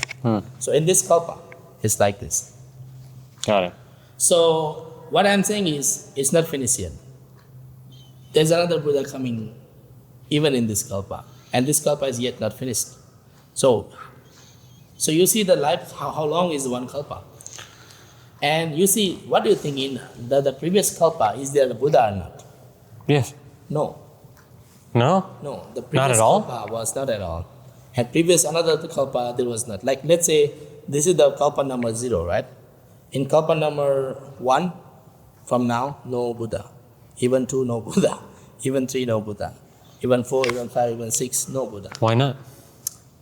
Because it's a time when it's like, it's a good question, but it's a time when, you see, it's another time of the Buddha to come. And also, to become the Buddha, it's not easy. They have to practice, because paramita, practice generosity, practice morality, practice wisdom, practice tolerance, lots of things to become the Buddha. Oh, sure. So you see, I think, I'm not sure, but maybe like another kalpa from here is like more than 10,000, more than 20,000. Like you see, we have the empty kalpa without the Buddha. You can imagine how problematic it will be without the. It's already kind of problematic even with. But it helps. That's like in scripture. So now let's go to the heaven level, right? Okay. If you go to the heaven level, now that's more interesting because when you see as a heaven creature, it's not a long time. Because it's like a mosquito. Human beings are like a mosquito. Like in the first level of heaven, their one day is equal to 50 years here. Can you imagine? Their one day is equal to 50 years of human being. So they have their lifespan of 500 years. So you can multiply 50 years multiplied by 500 years. That's a lifespan, like a million. So the angel in the first level of heaven, their lifespan is like a million, 3 millions, like that. That's why I'm saying kalpa is even not a long or short. Okay? So for this one, you better not to post because they'll be very confused. Yes. People will be very, very confused with this idea. Okay. Maybe next time, if you go to the India, Yes. if you see this kind of thing, and then we can talk. Okay. Okay, what's that? Very good. Yeah, we can go to the next one. Okay. What do you think is, if you had to choose your favorite, what's your favorite? Actually, that one is a... Is it? Let's see. Actually, let me choose. I mean, maybe you can choose your set. Okay.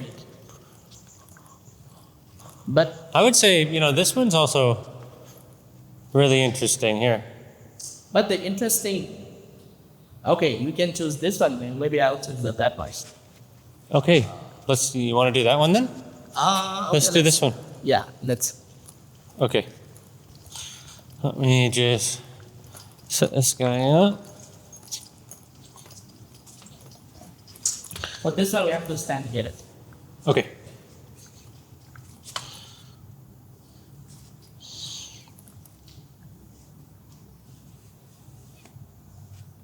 Very nice. Okay. Okay, so. Perfect. All right. Okay. All right, tell me. Well, for this picture, what do you say? What do you feel? The scale. I'd like to ask, the scale, right? So it reminds me, the scale, first off, reminds me of Egyptian. In Egyptian culture, they weigh the heart, determining your afterlife, whether you go to the field of reeds. So my first thought is it reminds me of how they would weigh the heart. Okay. And so it reminds me of like the scales of justice and maybe this symbolism, without knowing anything about this, maybe the scale has to do with karma in some way. I see. Okay, let me explain you the name of the picture. The name of the picture is right mindfulness. Right meditation leads you to the freedom. Okay. So for the right meditation should be very right. Right kind of concentration leads you to freedom. Because sometimes when you see, now we are having this kind of talk with the logical view. But when you sit meditation, you'll see lots of things in meditation beyond the logic. Like maybe some people can see he is the Shiva. Or maybe some people see Shiva comes to meet him. Sure. And maybe some people say, okay, Jesus come to meet him.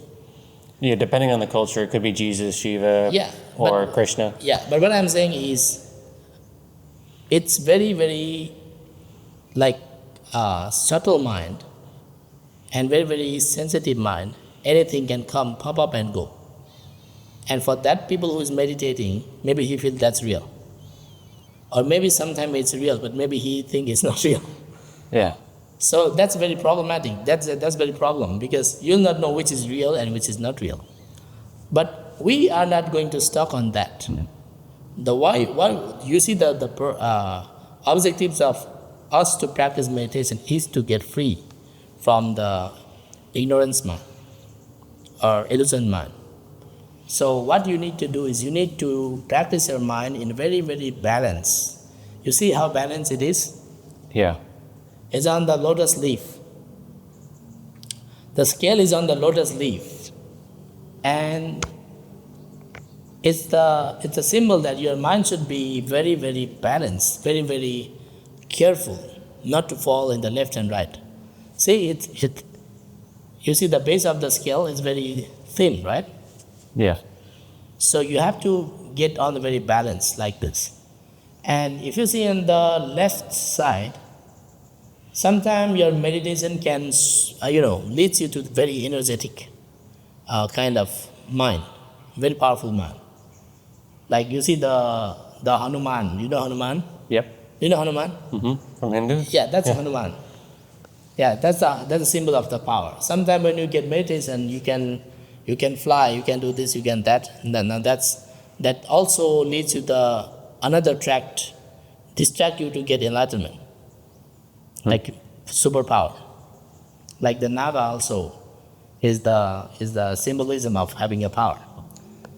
So yeah, that leads you to the supernatural power where people think this is the aim of meditation. But that is also not the aim of meditation. The aim of meditation is very balanced. You see, it's a freedom, it's an enlightenment. You see the eye there? Yeah. And there's a third eye, yeah. That is the wisdom. Wisdom to see the reality. That is the aim of the meditation. And also, you see the butterfly? So now these butterflies are very beautiful. So sometime in the way of meditation, you see lots of beautiful things and make you attached to those things. And it may last your time like 10 years, 20 years, 30 years. You see some ascetics stay in the Himalaya. Do you know what are they doing? What are they doing? Sitting meditation all the time. So what does it mean? Maybe they are in the state of mind where they are having very, blissful state. So people like that. And people get stuck on that. Even this is also not the right meditation. Right meditation is, you have the enough mind power, and then you go from the mind power to the wisdom level, not stuck in the meditation level. You have to go to the wisdom level. And you can see on the right side, monks meditating.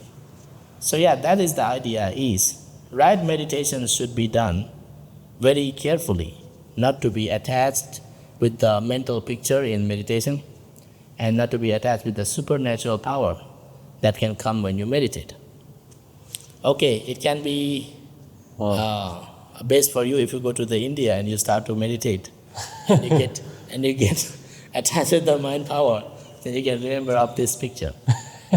But it's very rare to have that, because you really have to dedicate your time in the forest all the time, and you make your mind very strong. By focusing only one thing, your mind becomes like a dam. You see water, rain. You see rain? Rain is very small tip of water, right? But when those rain are collected in dam, you see how powerful it is? Okay, we have the guest. We have the guest here. We were just talking about dogs and cats, and Yeah. Who knows, maybe this cat was here before. maybe Yeah. doesn't seem very happy, or maybe. Searching something. Anyways, It's searching something. Like, yeah, so well, maybe it is happy. Maybe I'm misinterpreting.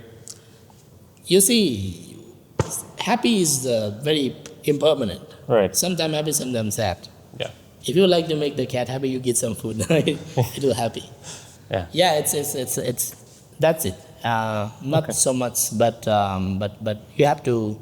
The idea of this one is when you get meditate, and then when you get the higher level, and you get stuck. But what I'm saying is, you see, normal people will not even interest to meditate, and you don't need to focus on this because you are not going to meditate anyway. But if in the case you are going to meditate, you have to be careful, because at first you think of getting enlightenment, but at later you're stuck in the power, and you're stuck in the very good imagination. You start to feel like you are the Shiva, and you are the this, that thing, and you get, we call ignorance again. You get again. That's why I say ignorance is the crown of life's existence. Like it is the ignorance that let you come back again and again and again, like a food, right? Like for normal people, you give food to them, and they will listen to you. If they are a little bit higher, they don't want food. They want money. So you give money to them, so they will listen to you. They will work for you.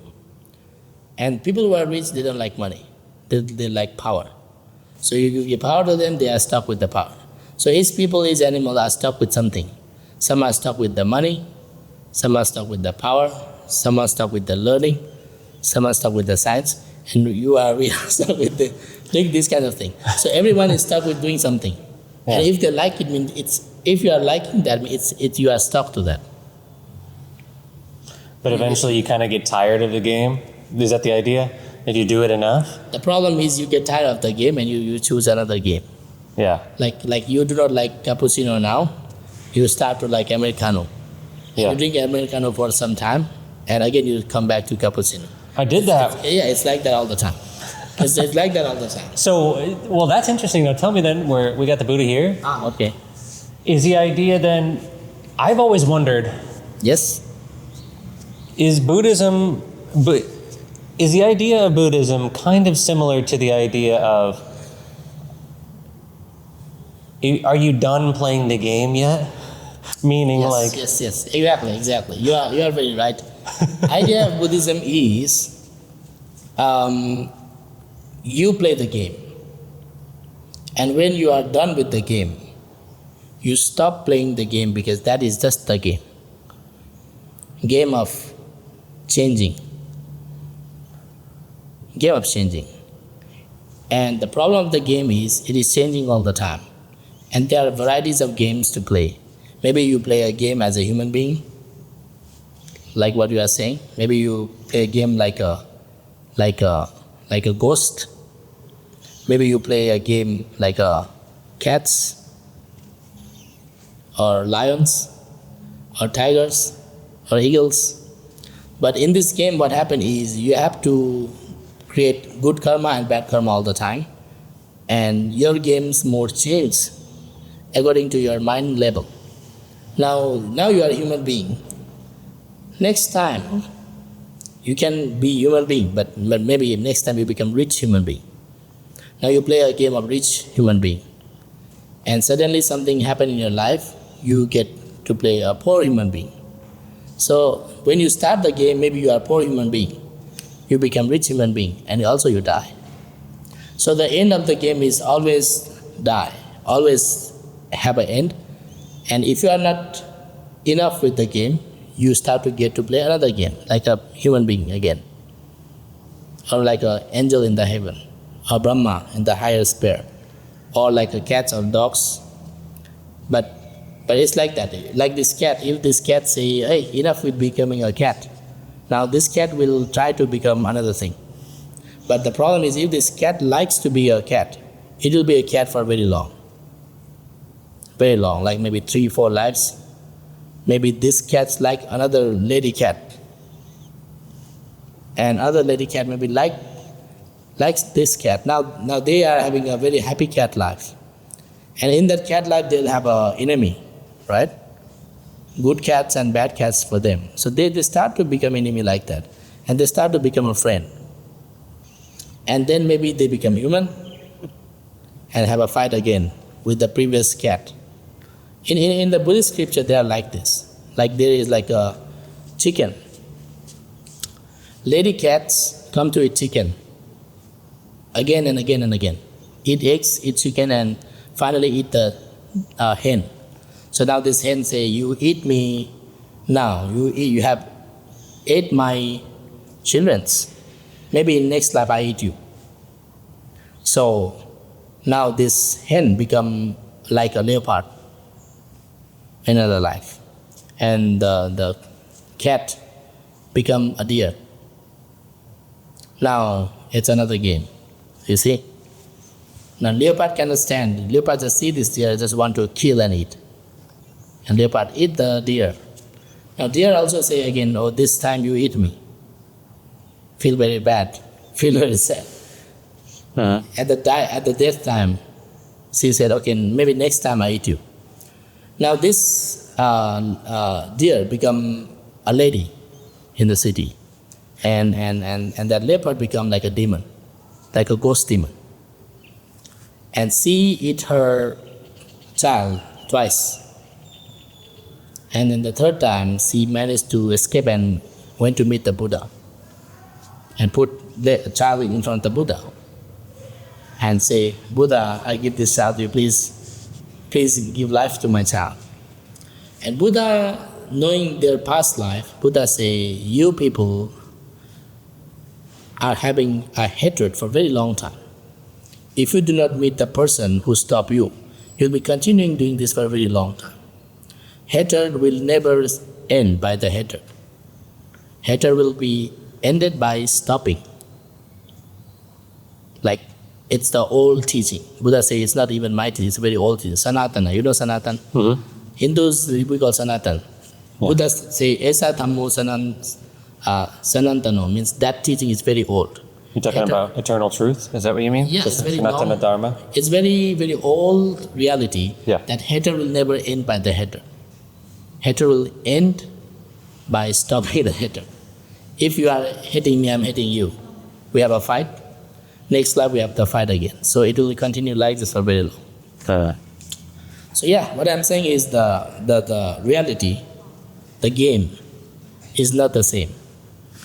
And you'll have the distraction in the game. Like you meet your enemy in the middle.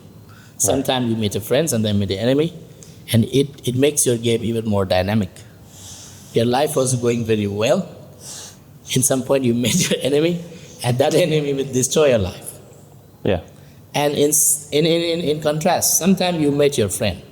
Your life is having very low. You met very good friend. Your life goes very high. See? So everything, how it happened. Do you know how it happened? Well, that's what we're talking about, right?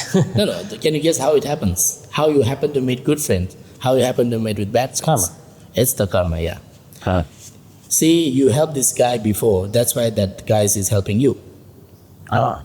You destroy this guy before. That's why this guy is destroying you. Even the animals. You see, there are many dogs, but there will be some dog that will bite you. Not all dogs. This dog will be very nice to another human. But for you, these dogs will bite you. How it happened? It's karma. It's very complicated. Yeah. As in here, someone is saying, okay, who bite first then? Right. There is no such answer. Which karma leads to what action? It's very complicated. It's not only one life. It's a millions and billions and trillions of life that you will not know who started the first. Yeah. The complexity of that. Yeah. But you can make a guess. Like for example, you don't need to make it complex. You make it simple. Like you and I meet in this life, right? On I think 11, 12. I think 12. We meet on 12th of September. Okay. So what date is today? 19th or 18th, one of those. 19 or 19. I can tell you. Yeah. Let us check it. I got the second phone. 19th. Okay. So for us, 12th September was already the past life. Right? Yeah. Are you getting the idea? Yeah. Because you and I met on the 12th September, that was already our past life. Because that's already in the past. Right? So now that kind of incident, I invited you on 13th September and you come in 13th September. Now that is another life we met. Another day. Yeah. Right? And now you and me are talking here. This is the present life. So we have the friendship of twice day, 2 days, right? We have 2 days friendship, including this day, so 3 days of friendship.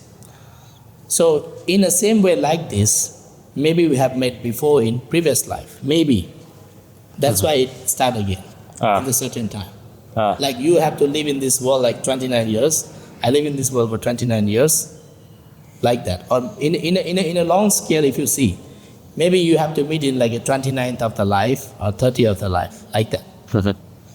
So that kind of interaction I made with you now, and after like 10 years, 20 years, or after this life, maybe you go somewhere, I go somewhere again.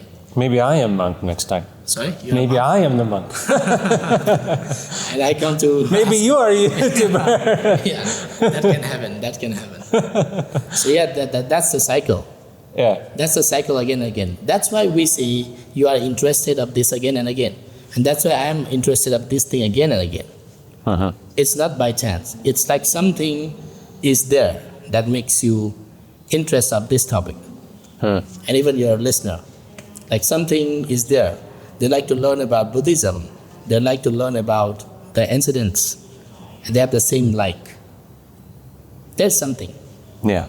If there is not that kind of thing, then they'll not even listen at the beginning. They'll see it and they'll think, oh, this is stupid, or Yeah. the scroll, Yeah, yeah. or whatever. Yeah, Right? So that kind of thing comes and goes.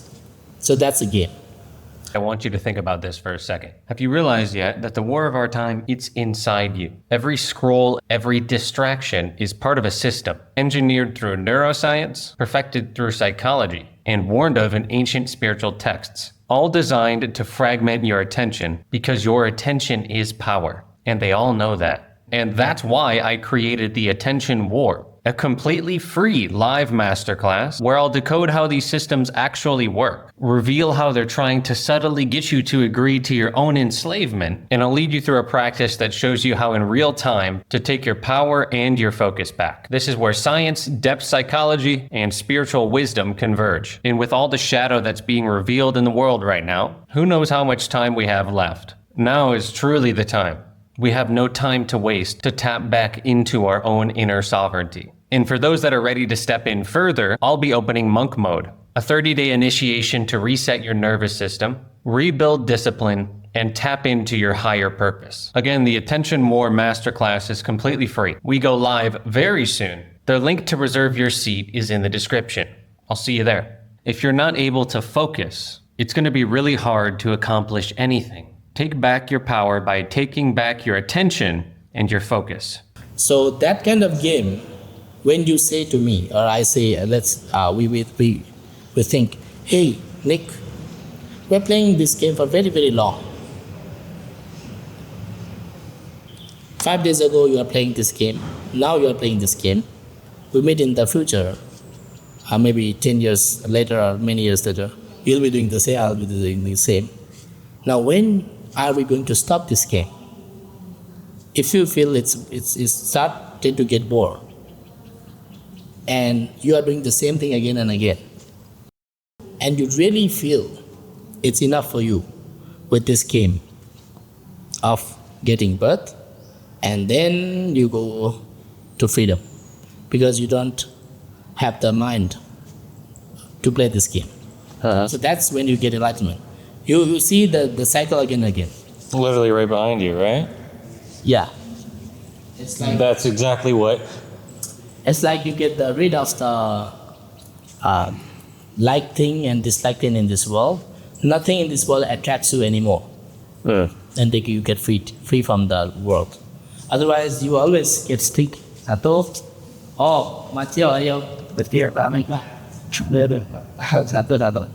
Yeah, So you're saying, repeat that last part if you don't mind? yeah, so, well, the only when you feel like enough with getting birth, like enough, like you say, playing the game. Yeah. Now you are not playing that game anymore. But the game here is, what I mean is existence. So Yes. for the Buddha, there is nothing in this world that attracts him anymore, because everything in this world keeps changing. So Buddha say, okay, from now on, I will not come to this world and get free from the existence. So no birth as a human being, no getting old like a human being, no getting sad like a human being, and no getting death like a human being. But get to stay in somewhere else where there is no suffering. So that's the idea of Buddhism. Okay, would you like to see this one that you like? I'm taking in what you just said. You just basically it's very interesting. Yeah, but it seems like you are very connected to this Buddha image. Yeah. Yeah, I don't know. It's just wild to think about. You just basically, you're saying you got to get tired of the game, and if you're tired of the game, there's a way out. It's you see why you feel tired, because you are doing the same thing again and again. Like if you are holding all the time, you feel tired, right? So maybe you are holding like this in the past life already.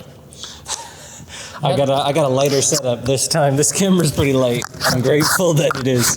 But yes. Yeah, maybe you are doing the same thing. Maybe you are asking the same question, not only in this life, again and again and again. And you are stucking with the same thing you stuck again and again. So finally, when you have feeling that, okay, enough is enough. Right? Enough is enough. And then only you are really enough. But if in your mind, it's like a cappuccino and Americano.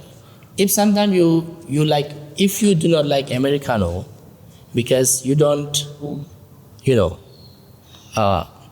like to change another taste, means even though you start to drink cappuccino, you are still liking Americano, but you get bored for a short time, right? But now you are liking cappuccino. So now after some time we don't like cappuccino. but you like the Americano, so you go back again. So it means you are drinking these two menus again and again. So only the times come when I will not drink the Americano anymore. I'll drink the lemon tea from now. And if you really do not have the feeling of stuck with the Americano or cappuccino, then you get freedom from the Americano and cappuccino. But now you get attached to the lemon tea. So now That's the whole game of attachments. that's the whole game. So you drink a lemon tea for a while, right? Now you start to like lemon tea again. And there will times come when you don't like lemon tea again. You like to drink, green tea. So, again. It's just a cycle. Yeah, but the problem is attachment is the problem. That's what you have to understand. Got it. You attach with something that will make you suffering. If not more, then little. Like to drink Americano, some people come for very far to hear a coffee shop. To drink lemon tea, they come very far. They have to go to the Amazon. They have to find money, work money, just to drink cappuccino and Americano. You see, some people like pizza. Just to eat pizza, they have to work hard. And when this process is going to stop, working, finding money, eating and drinking, and you have happiness just at the tip of your tongue. That's it. When it goes to the stomach, it's not delicious. Now it becomes a problem for the stomach to digest the food you have eaten. So you see, basically people attach with something. And the thing that is attached to you, how much you attach, that much you suffer. Like if you don't have attachment with the cappuccino, do not have attachment with the Americano or lemon tea, even though it doesn't exist, you don't have suffering. But if you go to the coffee shop where there is Americano, where there is no lemon tea, where there is no cappuccino, then you feel suffer. Hey, why don't you sell Americano? Why you sell green tea? Oh, I'll not eat in this coffee shop. You feel disappointed. Yeah. But if you do not have attachment to all, you just eat whatever thing there is. Don't attach. Just go by the flow. You eat what you have and don't attach. Even to the taste. That's very high thing. Yeah. That's like don't attach even by seeing. Don't attach even by listening. Don't attach by the taste. Don't attach by the body. Why? Because how much you attach, that much you suffer. Yeah. There it is. How much you attach, that much you suffer. You attach with your girlfriend. Let's say you attach with her like Iron Man and his daughter say 3,000. Yeah. You suffer for 3,000. Right? But if you attach with your girlfriend like 2,000, you suffer for 2,000. Or if you do not attach to your girlfriend at all, no suffering at all. True. It's like that. So, but what I'm saying is, if you are liking to have attachment, you choose the attachment, the same level of suffering you can tolerate. Don't have the attachment, the level that you cannot tolerate. Because sometimes you cannot tolerate and you're having the attachment. So you'll have a very severe suffering like that. So, yeah, so that's the key. Attachment and non-attachment with the wisdom. So you choose your attachment with the wisdom. Then that is the wisdom. Yeah. There are many wisdom here. Right? Everything here is wisdom. Holy cow. Yeah. If you come to this, now this one is not the wisdom. This one is the teaching. Like this one is another thing. This one is sometimes people attach with the temple. Right? You see the roof of the temple? Yeah. And they think this is the Buddhism. Right? Do you think the roof of the temple or the pagoda is Buddhism? No. No. But I said. So that's just the base of the Buddhism, right? And then we have the human being meditating there. And sometimes people attach with the human being. Okay. Attach with the monk. and they feel, okay, this is Buddhism. Now this monk is teaching Buddhism. This means this monk is the part of Buddhism. Not part of Buddhism, like a Buddhism. And that is also not right. Because real Buddhism is the teaching and the practicing. You see up there? Mm-hmm. That is the Buddhism. You practice. So you see the people in the left and right, they are trying to go from attachment to the temple, attachment to the pagoda, attachment to the elements, to get attachment to the people who teach, and then finally they get to the idea of Buddhism. Like you now, you come to the temple first, right? Mm-hmm. Now you're attached with the temple. You say, okay, this is Buddhism. And now later you find me as a monk and talk. Now you say, okay, temple is a temple, now we listen Buddhism from the monk. And okay, you kind of like attached with the monk. So now when you listen the idea, you go further than that, is you practice the teaching. And then you will get the Buddhism when you practice. But for people who attach to the monk, listen to the monk, not practice, they'll just attach to the human being like this. They'll not get the real Buddhism. They think like, okay, monk is the Buddhism and monk is saying Buddhism. They just don't do anything, they just attach to the monk or teacher, not the teaching. It's kind of like, would it be analogous to in America, you might have people that practice the Bible. It's the same thing with the Bible, yeah, same right? thing, same thing. Like you're studying the Bible and it's about the words, and then now Jesus is the Bible in some sense. Like, and it's about Jesus, not the teachings of Jesus. I feel like that's a huge issue. Exactly right. Yeah. People, if they claim themselves like to become religious, to become good, they have to go church. Now they are misunderstanding, because church is like a pillar, nothing there. The pillar and a home, it's a church. Now when people come to see the Jesus, it's like attachment to the symbol, to the human being thing. So what they have to do is, they have to come to the church. And not only find the church, they have to find the human being who are teaching the teachings of the Jesus. Like here, you come to the temple, you meet with the monk who are teaching the Buddhism, right? And now when you listen the teaching of the Jesus Christ, or listen the teachings of the Buddha, you pick up the thing that you like to practice. And then only you get to the right result. That's what this picture is saying, is teachings, it is getting, teaching get propagated or getting spread by having the religious buildings and religious people. And that's what the temple at the bottom represents. Yeah. Right? Okay. Yeah. Like people come to the church, right? Yeah. If they don't practice, if they don't have the dialogue with the monk or priest there, they just come to the church. That's what they get. But that is the beginning. At least their mind get calm, right?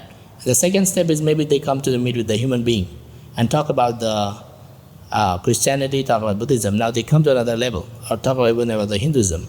They come to another level. And when they get to the teachings, now that is the core of every religion. Like maybe Jesus teach you to have compassion, right? And if you go to the church and not having compassion, what is the point? What is the point? Yeah. Right? So in the same way, Buddha teaches us to have morality, concentration, and wisdom. Like to have the wisdom, to have the compassion, to have the morality. If we do not have morality, if we do not have wisdom, it means just you come and go. We will get nothing.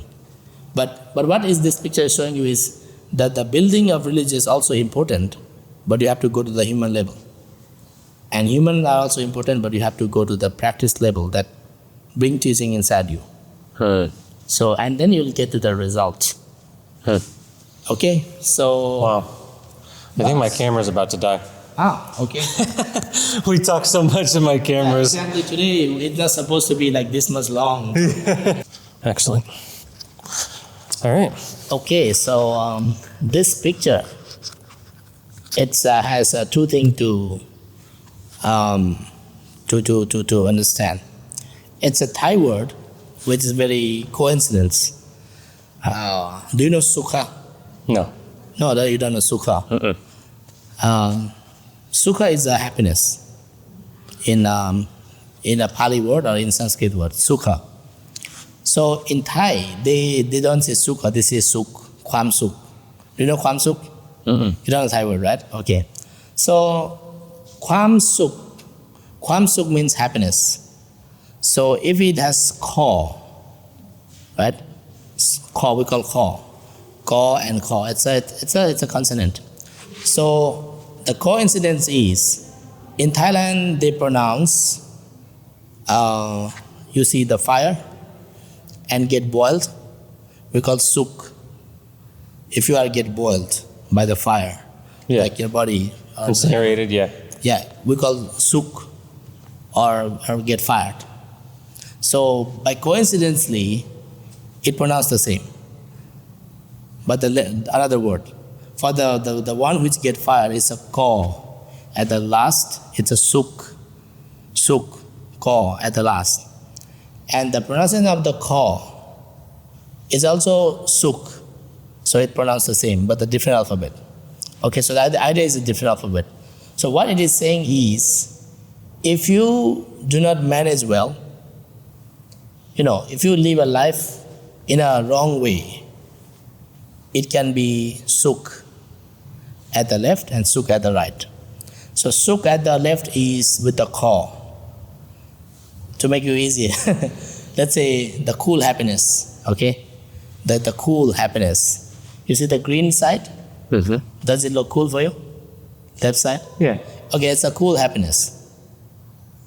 Okay, I think for your people, better to explain it this way. It's a little complicated. Okay, let's make it easy. It's like a cool happiness and the hot happiness. So the red side in the left, red side in the right is the hot happiness. It's still happy, but you get very, very hot from that happiness. Like some people having alcohol. Yeah. That's happiness for them. But then that's the cool happiness. That is hot happiness. You see the alcohol sign there? Yeah. There's a beer, there's a bottle, there's alcohol, and even this one. We call kancha. Like you see, intoxicant thing that you take it through nose. Okay, that's like a drugs. So to having a drugs, to having alcohol, to having gambling, it is hot happiness. It's happiness for them. So you drink alcohol, you are happy, but it's a hot side of happiness, not the cool. Cool side of happiness is in the left. You see they release a fish there. Release a fish, helping each other, playing with the kids, releasing birds, putting foods to the monks, listening dharma like this, and meditating. It's on the green side. So it's a cool kind of happiness. So what do you do with this? You see the human being sitting in the middle? So what he's doing is, he is not turning at the hot side of happiness. You see that? Yeah. Where he's turning? Not turning, right? No, he's right in the middle. Yeah, he's turning in the side of the cool happiness side. Oh. So he's showing. I get it. Yeah, Okay. he's showing his back to the hot happiness. So what does it mean? It means like people, maybe someone who is addicted with the drugs, addicted with the alcohol, addicted with the thing that is not good for them in a long run. They have to come out from that one, right? They have to show their back to those things. Means you will not see again. You are going here, not here, if it's suffering. And you see in the happiness side. But to see that, what you have to do, you have to close your eye and open your inner mind, inner eye. So that's the wisdom.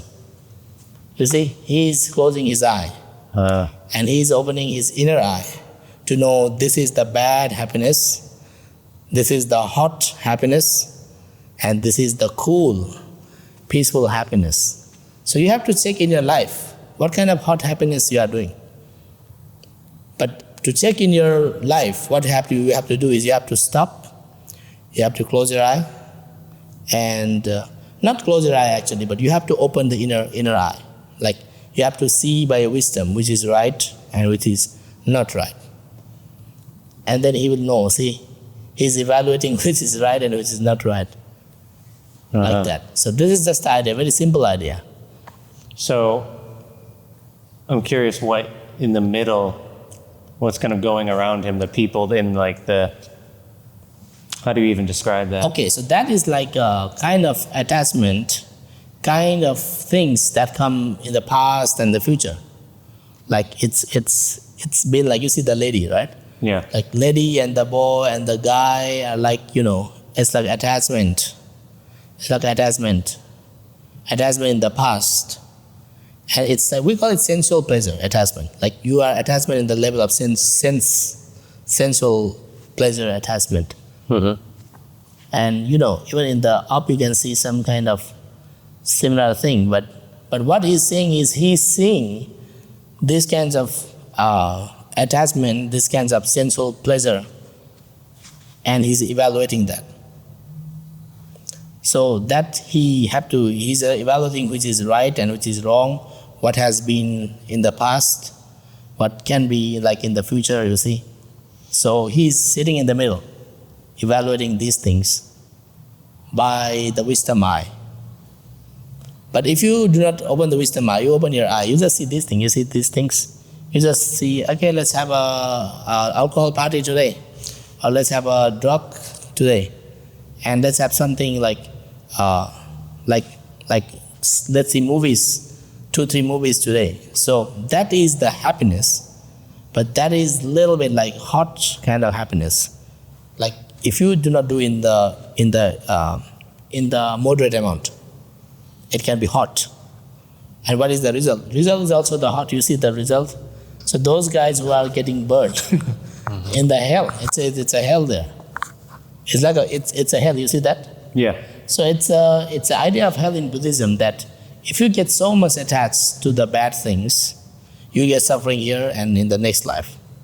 Like maybe you steal money, maybe you have sexual misconduct, maybe you kill people, and do bad things, and then the result will be the hot. Result will be like suffering. Yeah. So you get to the like hell like that. And that's one of the hell. You see that the long one? You see the lady climbing the long one like that? Where? You see the tree? There are like a trees there. Yeah. Actually, that's a trees with the thorn in it. And people are, pressured to climb the tree. If they don't climb, they get hit. So they have to climb the tree. So that's one kind of punishment in hell. To climb the thorny trees. Yeah. I think for the people having sexual misconduct. It's the idea of the hell, basically. And hell is like a consequence of bad things, right? So that's why what is important it's important for us to evaluate which is right thing and which is wrong thing, so that you do not make the hell in your life now. So some people's life is hell. You don't need to go to the hell. It's already hell. So that's why you have to evaluate by the wisdom. So in the Buddhist way of seeing the world, I mean, a lot of people in America think that hell is eternal torment. Sorry? A lot of people in America think that Eternal. hell is eternal and it's torment, kind of like this. That's what they imagine it, but that they get sent there if they're not a certain way. You mean for forever, you mean? Yeah, that's what... No, it's not. It's not like that. It's like everything in this world, in the existence of human being, animals. So we have 3 levels of existence. You can see here. 3 levels of existence are like sensual level. Like sensual. So we have the heaven, we have the human being, and the animal, hungry ghost, demon, and the hell. So these three up, we have the up and down like this. It is in the sensual world. Like they have attachment with the eye, seeing good things, seeing bad things, listening good things, good sound, bad sound, eating good food, bad foods, and bodily having good, good sense, bad sense, or even the smell, good or bad. So these are 5 senses we call sensual world. People who are attached with the sense, they have to birth in a sensual world. Now we have another existence is we call Brahma sphere. At that place, they are not attached to the sensual world, but they are attached to the mental world, like inner world, meditation world. So they have a high level of meditation, and they are attached to that level. And then there is a meditation level which you cannot even, which doesn't have form. Like the Brahma sphere that I said, it's a form one. They have a form as a body. Mm-hmm. But if you get to another level, it's a formless, without form. Wow. Like just the mind, not the form at all. Like the Brahma, right? So these all existence is not forever. Sometimes you are very high like a Brahma, and sometimes you get low in the hell. So it's a cycle like that. There's no thing that's like forever. You do good, you get bad. Good, you do bad, you get bad, and vice versa, again and again. Mm-hmm. So when it is again and again, that's why we call it a suffering, because you are doing the same thing again and again. Same mistake again and again, meeting with same people again and again, same girlfriend again and again, same husband again and again, and still having problem again and again. So that's a circle. So so it's not eternal. So that's why we are finding, which is not suffering at all. That is, you stop attachment with everything of existence, then you will not be suffered by anything. Your mind is not conditioned anymore. And that's what awakening is. Yeah. So nothing can make you sad. Like nothing. Because your mind is not attached. So that's the Buddhism part of goal. Like non-attachment with anything. Both the body, both the mind. Like totally freedom. Like so freedom. Like now you can be attached with everything. Someone say, okay, Nick, I'll give you a Ferrari car. And they say, okay, thank you so much. You'll give me a Ferrari car. And later he say, oh, I forget the key. Maybe I will not give you today. And okay, maybe he doesn't give you a car. Now you get happy and sad in a very short moment. So see, that's attachment. For the Buddha, for the monks who practice non-attachment level, they will not become happy in the very first moment. Someone will give Ferrari, they are okay, normal. No kind of move in the mind. And someone take the Ferrari from them, no kind of movement in mind, because they do not have attachment at the beginning. Right? You know what I'm saying? Yeah. Like they don't have attachment at the beginning. So even though it exists, they don't have problem. It goes to non-existence, they do not have problem. So that's where Buddhism focus on, like non-attachment. Very interesting. Yeah. Yeah. So okay, we have this one. If you would like to see. Yeah, totally.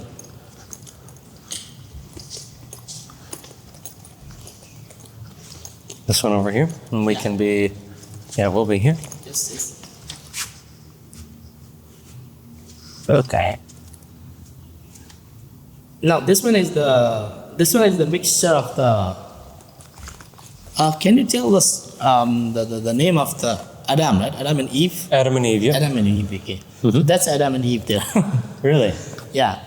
So and there's a snake who is provoking them to eat apple. You see that? Yeah, the it's beginning. Apple tree. Yeah, Bible. And it's a naga. You see that? Mm-hmm. You see the naga there? Yeah. So yeah, it's a mixture of Bible and Buddhism. So it is the same, because defilements in your mind is like the naga here, like greediness and hatredness and ignorance is provoking you to eat an apple. Okay, eat an apple, or eat anything that makes you happy. But that kind of eating has a trap there, like a bait. You see the bait? Where? You see, it's a bait. So they are fishing. Literally, Adam and Eve is just a symbol here, but the lady, Eve, she's fishing the boy, right? By her rod, she's fishing the boy. You see the boys here? At the bottom, yeah. No, they are, all of them are boys, but she is the lady. So she is using her ladiness to get the boy, right? So boys get trapped by the lady, right? You see? Yeah, OnlyFans. Yeah, boys Nowadays. get trapped by the ladies. Yep. So when they get trapped, now they get out of the water. So these water are the samsara. These are life of existence. Okay. So what they do is after they get caught from here, so they put in the basket. You see the 3 baskets there? Yeah. Do you remember one of the basket? I say it's a formless. So they said that one. Mm-hmm. The down one. It's a formless. The white one? Yeah. So it is like formless Brahma sphere. And the second one up there, it's a Rupa Brahma. It's a Brahma with this form. And then the first one is the sensual world. Okay? In sensual world, there are like a heaven, hell, human world, and animal world. So what happened is they take them and put in the basket of existence, and somehow they come out of the basket and again go to the ocean of the life existence, life cycle. So this cycle comes again and again. So okay, you see they are the skeleton there, right? Uh-huh. Yeah, so those are the skeleton of the human boy and human girl who died. Again and again and again. And if you see in the Adam side, he is fishing the lady fish. See, these are the lady. Uh-huh. Yeah. So what does it mean? It means for the boy, right? You become like one who is fishing. You are fishing the lady. Okay? So you are fishing the lady means you are finding lady and you get married with the lady. Now, okay, welcome to the existence. You have to survive, right? You have to take care of your wife. You have son, you have daughter. Now you have to take care of them. And again, you go back to death, and again you get birth again, and you do the same again. Right? Mm-hmm. So this is the cycle of samsara. Yeah, but the snake who is holding the apple, see, just a symbolic. Actually, the attachment is not in that snake. The apple or that thing, it is inside the mind. It's not outside, it's inside. It's like your mind inside has a bad kind of program, right? Bad program that's saying, hey Nick, see that lady, she's beautiful. And see another lady, she's beautiful. Now, lots of distraction. Maybe you like this lady for a while, now she break your heart. Okay, you know another lady.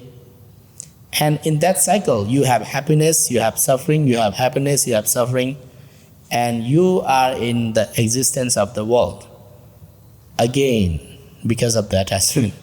Yeah. Because maybe this life you are not fulfilled, you would like to have fulfilled life again. So you say, maybe next life, please, I may get married with that lady, or I may get married with the husband, this boy. So you get attached by the gender, by the male and female, male and female thing. Mm-hmm. So actually, that is the main attachment. Main attachment is the male and female. So If you see like a realistic way, the thing that make you born again is for human it's a female. Sorry, for the male it's a female, and for female it's male. Like the main cause of existence. So for monk, what we do, we don't marry. Mm-hmm. So you come out of the circle of marrying and getting attached to the lady, getting attached to the female. We are not saying ladies are bad, right? We are not saying boys are bad. But the idea is both of them are like distraction for each other. And then if you like to get out from the existence, you have to take, out from the distraction. And then you practice meditation like that. Practice morality, practice meditation from monkey mind. Mm-hmm. So what monkey mind pop out may be the lady, your wife in the past, when you meditate, right? So your monkey mind always thinking about that. And then you can control your mind, you see the wisdom, you see the whole life as suffering, as impermanent and non-self. And then you get the wisdom, like that. Interesting. Now, a question for you. Is the apple representing wisdom? Is the apple a good thing in this? It's a temptation here. It's a temptation? No, it's not a Buddhist story. It's a Christian story. Right. You eat the apple, right? Yeah. Means you cannot stop the temptation. And when you eat the apple, then you have to get in the existence. Do you remember the story? Yeah. Yeah, that's story. So it's taking that interpretation. Yeah, that's interpretation. And just showing that interpretation as the as the start of the existence in Christian, and also it is the same kind of existence start in Buddhism, from the temptation to eat. But here it is temptation is the male and female, right? Oh, okay. So it's like it's representing eating from the fruit, and when you eat from the fruit, it was the fall of man, that they say in the Bible, and that is actually representing in Buddhism the cycle of samsara. But they just don't call it that in the Bible. And they might not have the same interpretation, but it's the same idea that the sense pleasure is the cause of the cycle of samsara. Yeah. Yes. Okay. It is. They're mixing the idea, but here it's more like in detail is you see the three bags of existence. Yeah. Three basket. Those are the three existence realm, like sensual world and form Brahmasphere and formless Brahmasphere, for the one who meditate without the form. So it's more deeper, like there is not the sensual world like this. They're like a ghost realm that you cannot see. Yeah. Now the ghosts actually have a form. The Brahmasphere, you cannot see them at all because they don't have the form. They just have the very, very subtle mind. Mm-hmm. But that too is impermanent. You see, the idea is very deep. Even though you don't have a form, but that too is impermanent. After this, you can again come down and again get back to the normal level of birth again. Like you can come back like this, you see, in the ocean, becoming a fish, becoming a human. Mm-hmm. Again, it's not stopped there. It's again. So yeah, it's the idea where you feel like, hey, I am back here again, with the good life or bad life. Yeah. Wow. Yeah, but normally people get trapped by the bait. Yeah. So that's the bait there. For your life also, you have to be aware of the bait. And normally for the man, female is the wrong as a bait. It's interesting because yeah, I like this idea actually. Actually, it's a very realistic. People may say that, okay, male and female, how become enemy of each other? They are not becoming enemy of each other, but actually they are like if you see deeper, like they are like the very main factor that leads you to get rebirth, to stay in the existence. Like if you don't like wife, or if you don't like to have a wife or husband, it means you are enough with them. Now you can prepare to not come back again. okay. But what if you have a wife? You have to take care of your wife. You have child. Now you come back to the existence. Like you are stuck to the existence. Okay. Interesting. I want to ask you a complex question because I think in the American mind, I can kind of predict how they would think. Okay. And the idea probably would be that we see in our reality right now, and I think this is why a lot of people misunderstand Buddhism. We see in the West right now the rise of power, or you could say evil, in throughout the world. And it seems as though during this time it's revealing itself more. And I think a counter to that might be, well, if you're just leaving the game, are we just leaving everybody to suffer when they don't know, when we might know the nature of reality or be closer to truth? So it's like, if you take the other perspective of, if you do get into a loving relationship or whatever with a partner, that could actually serve if you're here to, for example, help other people or to, try to stand against evil. And I think that there could be the perspective, and I'm very curious as to, I'm not saying that I necessarily believe this, but I think there is a perspective in America about the idea of, well, you're leaving the game, but there's a lot of, like, this evil is going to take over. Do we have a moral, this is a question I ask about Buddhism in general, do we have a moral responsibility to then help people if I'm understanding things, and do I want to leave the game? Because part of me really wants to help and actually wants to stay and kind of wants to participate in this in order to help other people and like a higher calling maybe. I don't know. I'm trying to figure that out in my experience. Okay. Okay, I'll ask you back because maybe I understand your question or not. So what you're asking is hard question. Sorry. No. It's long. It's what you are saying is like, do we need to help people, or do we leave them at their own situation and get self out of the problem? Are you saying that? Because you could make the argument that evil, that force, wants us to leave the game if we know what's going on. So what is the game? The game would be in this question, it would be like the battle between good and evil, in the sense of there are forces that are trying to take over the world and to control everybody, basically a small amount of people. That's a theory, you could say.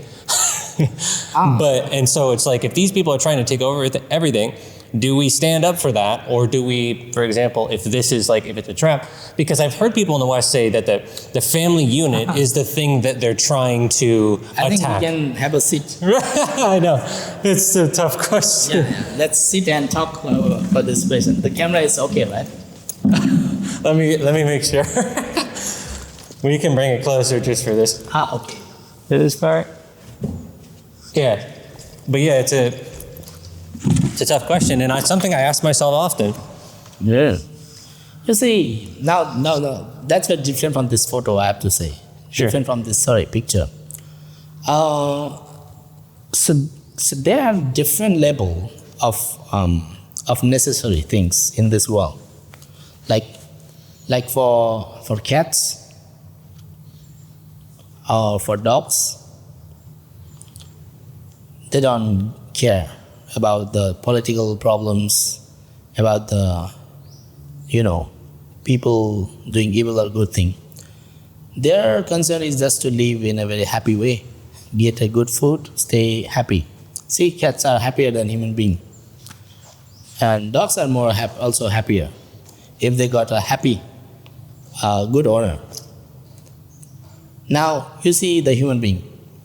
Now, for the human being, it's a very complicated, and their idea is very complicated.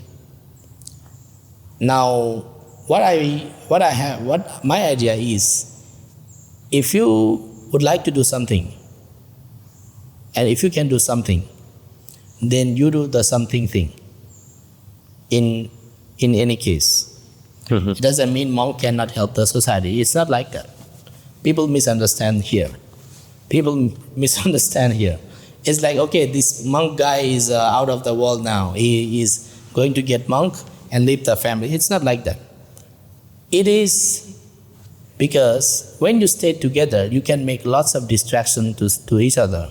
So you find the isolated place.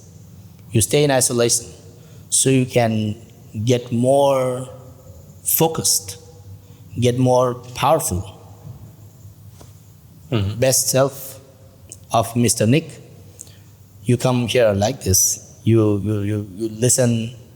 You explore. So you get on the best version of the Nick. So what does it mean? It means now when you analyze the problem, you get better self. You get the better version of yourself. Then only you can help other. You see the difference? My question would be, how do I know that my best self is isolated? Not the isolated. Isolated here for the monks means, so it's two levels of idea. One is to get isolated from the sensual world, and another one is to stay in the sensual world. So anyway, you have to get isolated. Why? Because if you stay with your friend enjoying the party, you cannot know that evil people are taking your country, right? You know what I mean? I understand. You have to think. And you cannot think in the group. You have to think in your self level, individual level. Yeah. And then when you are in the individual level, then you can have a talk like this. And then you can do something. But there are something we can do and something we cannot do. So people always focus on something they cannot do. They scold the government, they scold the the opposite party, and they are not doing anything by scolding. Just the scolding and spending their time on scolding. Yeah. You see, they're spending their time on debating and scolding all the time. So instead of spending time on like this, they can spend some time on a useful thing that matters, in the issue that they can correct. Sometimes people do not correct themselves. Like they are asking, okay, let my country help me. Let my country help me. And there is no such a country. You are the country. You are the part of the country. You help yourself means you are helping the country. You are destructing yourself means you are destructing the country. Because mountain is not the country. People are the country, right? See, people making their life better means you are making the country better. You are creating good occupation in your country. You are creating good interaction within people. Means you are creating a good vibration in your country. So that's what you are helping the country. And now let's say evil people. Now if you are in the same position to fight with, then you can do that. But if you are not in the same position, you do the best at your own position. That's what I suggest. Because anyway, you are not going to fight with the evil people, right? Yeah. Or maybe someone who has the great power lead the situation, and then you can follow. It's almost like the question, yeah, that's very interesting. I appreciate that answer. I think it's like the question is, does one even, if you see that control happening, does one aim for power in order to help? Or does one follow the path of maybe awakening in Buddhism because like, that's what I'm trying to kind of explore the idea of, you know what I mean? Or maybe both? It's a very game. It's a game thing. If you are enough with the game, then you can come out of the game. But if you are not enough with the game and you try to come out of the game, after some time you'll go back to the game again. So what you have to do is let the present moment be the best all the time. Like you have to do the present moment best all the time. This is only the moment you have in your life. Not the evil past moment and not the even evil or good future moment. Now you have the present moment now sitting here. What you can do now, best for now, is you just take some good ideas and take it and take this moment, make this moment the best for you, for now. Okay, now let's say you take the idea. Now when you go, you think about that idea and you utilize that idea in your life and make that moment the best now of that moment. And then you are getting better and better again and again. Like you are doing it without attachment of being good. That's it. And without attachment in the future and the past. Because future also doesn't exist. It's now moment all the time. The moment you go to the future, it's already now, not the future. And the moment you think about the past, it already, get to the past. So even the idea of the future life and past life is not useful for this life. It's a now life that you have to make it better. So you make it the moment better and better. And then you have to choose with the wisdom that I said. You have to lead the life with the wisdom. You should have wisdom on the left side, we have wisdom on the right side, and you have to have a wisdom pushing from the back side, not the emotion. If you lead the emotion on the back side, emotion in the front side, emotion on the left and right side, then you always, get emotional. Yeah. You get emotional, and not only emotional, you get emotional damage because you are very emotional, so they can make you emotional damage. But if you are living a life with wisdom, you are living a very life with no attachment. Like now. Like you are not happy, you are not sad. I feel hungry. Oh yeah. Okay, yeah, that's. But I'm not attached to the hunger, so it can be present, right? So I'm not suffering unless I'm like angry that I'm hungry, right? Yeah. That's kind of what you're saying? Like emotion attached to it versus it's just happening. Like, because I can't really control at this moment that I'm hungry or not hungry. Well, it depends. Right, like even the hungriness, you can learn from the hungriness. What you can learn from hungriness is, this your body is not you. Because this body is not you, you have to fulfill something to be alive, right? Okay. If you feel like this is your whole body, you don't eat food. Because you don't need food to alive. But now it is not like that. Now it is like you have to eat food to get alive, because if you do not eat food, you will die. So what does it mean? It means your body is not your body. Because the time you don't eat food, you die. Right?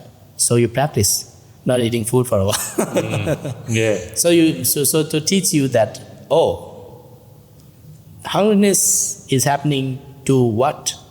To me or to the stomach? Right? Mm-hmm. To you or to the stomach? To the stomach. Now, the stomach is you or not? No. But can you live without stomach or not? Without stomach? Yeah. No. See, that's a non-self. It is not you don't need stomach. It is not you are stomach. But it is like you have no choice. Get attached to the stomach already. Like you get trapped like this. You get trapped already. So even though you are not stomach, you still have to listen to the stomach. Right? Yeah. You still have to listen to the stomach. Yeah. Like you see, your body is already full of problem like this. It's a food problem, it's a drinking problem, it's an air problem. And you are willing to have another wife who also have the problem. So problem and problem together becomes more problems. If you see in this way, like now we are having a hungry problem. So your wife also she'll be hungry, she'll be thirsty.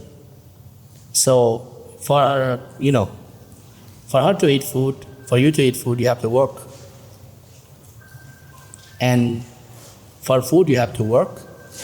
Unless you're a monk, right? We have to go for the spa. I remember the story of the Buddha who he just went around. Yeah. And didn't he, is that right or no? Did he went around and received from people? Yes. Okay. Buddha. No, every monk have to receive from the people. Because our idea is we just eat food to survive. Mm-hmm. And dedicate the remaining time on practicing meditation, developing the wisdom. No, I think people could really benefit from that thought. Just literally eating to survive. Like you don't really care about the taste that much. Yeah. So when you eat food that just tastes good, you're basically not even attached. Like it's just like, okay. Yeah. Yes. Like how do you handle that then? Like are you thinking to yourself, this is like good, and you're like, do you embrace that, or do you just kind of like not even attached to that? Okay, let me be very honest. we are a monk doesn't mean we have to be so much strict to the everything. Yeah. And this kind of level, it is the level where we have to train not to get attached by the food. And what we have to do is we have to think before we eat the food. So we have to think like this. We have to think like, okay, with having a very thoughtful thought, having this food, and not for playing games, not for physical strength, not for developing the body, but to survive, like that, and for practice. But sometimes you see, it is sometimes, like you can do it, and some moment you cannot do it. But you try to make it right again and again, because people stuck in the food. Yeah. And then they stuck in another thing. Yeah. Like they stuck in everything. Yeah. So if you don't stuck in food, means you don't stuck in another thing. Like it's the same you, stuck into playing a game, and stuck into the watching movie, and stuck into food. It's the same issue. It's like the real problem is not in the stomach, not in the body. The real problem is in the mind that having a desire.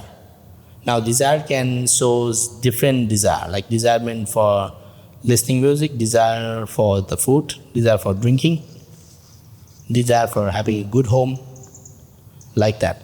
So the way to handle actually is how we monk eat food is we put in the bowl, right? And we put it together. So when you see the food together, it's not that beautiful to eat. Have you ever tried? No. Okay, next time you try, you put everything in the same bowl, and you see the food. You don't eat, you just see the food. What will happen is the food is going to be rotten if you do not eat it, right? Uh-huh. If you don't eat for one day, the food will get rotten. But now what's happening? The food is rotting in your stomach, inside. And you are having the stomach digesting food. Is it delicious? Not at that point. Yeah, but people, you see, if you have a vomit outside, Yeah. and you see the food that you vomited, Oh, yeah. Okay. would you like to eat again? No. So that kind of body we are having actually, Okay. and people are attached to the food, Yeah. and food they're developed in a way that looks very beautiful, like very beautiful packaging, and very beautiful dishes. But the reality is when you eat the food, it goes to the same place. And when you digest And it made me think, could I do a whole day? Like, just to try? yeah, just try today. Yeah. Could I do maybe a whole day with you? Yeah. Starting in the morning or something like that? Yes. That would be cool. You can try. Just to understand the lifestyle and, what it's like to truly be a monk.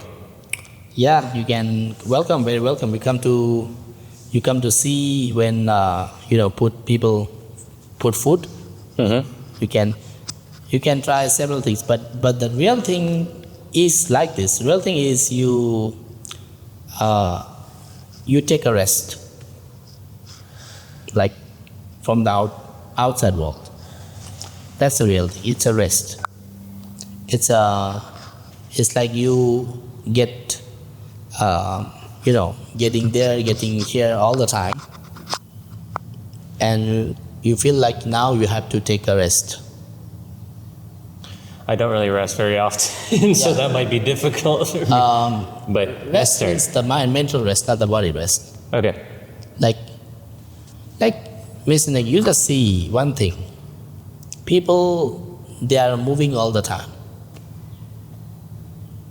Do you see someone who doesn't move? Not really. Right? They're moving all the time. Even though sitting meditation, they have to move all the time. Breath in and breath out. So people are rushing from here to there, but finally all people have to die. And they don't think that they have to die. They rush to get money. They rush to get food. And sometimes they are doing it more than enough, like more than necessary, and create problems to themselves. So the idea is, if you have money, if you have food, if you have this, that thing, and it's enough for you, you better to give to other people. And you'll have a very light life. Like let's say you have 2 plates of food, and you give one to another people, and you have very light body, and you give food to them, they are happy, you are happy. So it's a very fantastic kind of world. But does it work like that? It doesn't work like that. People have food, beautiful, they live in a beautiful house, maybe they live in palace, but when they sleep, they have to sleep in the bed. They cannot sleep in the whole building, right? Yeah. You have lots of big company, but when you eat food, you have to eat food by 1 spoon at a time, even though you have a food factory, because so much food can kill you. Yeah. Right? I lost 125 pounds. Yeah. You lost? 125. 125 Yeah. pounds. Oh. So I know. Okay. With the food thing. Food is the problem. Was. I feel good now. Yeah, like that. So what I'm saying is, people, if you are having more than necessary, physically it's a problem. Okay. And also in the mentally, if you're having so much information, more than necessary is also the problem. So how life works is, you move and you rest. You move and you rest. It is like you breathe in and don't hold it. You breathe out. You breathe in, breathe out. You don't say, hey, I like this breath. You don't say, I'll take this breath. You just let it out. Even though breath is very precious, you let it go out. So same way with everything. You eat food, you let it go. You don't say, I'll have this taste again. It sounds like the same lesson. The Muay Thai, my Muay Thai trainer yesterday said something very similar. I kept training and I kept hitting, and he was like, you're stiff. He kept saying, relax, relax, relax, relax. Rhythm, rhythm, rhythm. And he basically was explaining that I was thinking too much. He kept saying, stop thinking. And it's exactly what you're saying now. It's like, I'm thinking about the micro, I'm thinking about thinking in this context, and then I'm thinking about the body's movements, and then in Muay Thai, when I stopped thinking about the hit, the cross, the jab, the kick, it worked really well. Hey. And it's kind of what you're saying, non-attachment, is it just letting things happen? It's kind of like a natural intelligence, would you say? It is kind of like let it happen in a natural way. Yes. Because natural way is how it works. Like for example, last time I eat something bad, eat something wrong, and then I vomit. So I don't stop vomit. Let the bad thing come out. Mm-hmm. Now you see, your body knows what is bad for you. It doesn't vomit by your permission, right? Do you know what I'm saying? Yeah. You are vomiting, but it doesn't mean that you let it vomit, but it is vomiting because it says it's not good to have this food in your body, so it's vomiting. So what does it mean? It means naturally your body knows what is good for you, what is not good for you. Body is saying something. But if you try to control your body, let not body vomit, then you'll have a trouble. So in the same way, there is something good to put in your mind, right? Something not good to put in your mind. Actually, you know that. but you are not taking it out. Like for example, angry with someone, hatredness with someone. You know that's bad, but you are not willing to take it out. But see your body. You eat something wrong, body is pushing it out. See how wise the body is? Wiser than self, wiser than the owner. So that's why what we have to do is we have to know what we can do. Like in the same context with the evil thing, right? So you cannot change and go to the fight with the evil people. There's a system that they are fighting by the system themselves. Let the system work. If system not working, they'll have protests like in Nepal. It's like that. Kind of what like Gandhi did there. Yeah, it's like that. It's like sometimes the system is not working and people come to fight for that. And that's what I was wondering, like, do we focus on enlightenment or the system? Or maybe both in some sense? I don't know, that's what I'm trying to figure out. It depends on the goal. Yeah. If your goal is to help people, you have to make yourself better. And then you get to the better position and then you can help more. Like, if you like to help people, you become president, and now you can help, right? Or if you like to help people, you become head of state, you help them. But now you are not head of state. Now you are you, I am a monk. So what I have to do is I cannot work like president. So I have to work what monks can work. You can do what you can do, like this. You can share the video, you can do this, that, people will understand something. People will get idea of something. Now you are helping him from your side, like that. Yes. But president cannot do this, right? President cannot, is in the high position. Yeah. Now he have to do in a political level, like that. So what I'm saying is literally people are country in themselves. Make your life better, now country will get better, because country get better when people of the country get better.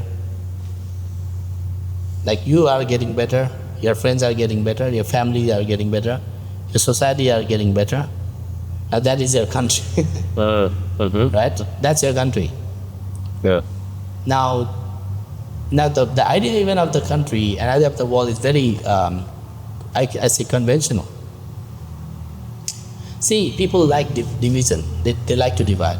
Now people say, I'm from Nepal.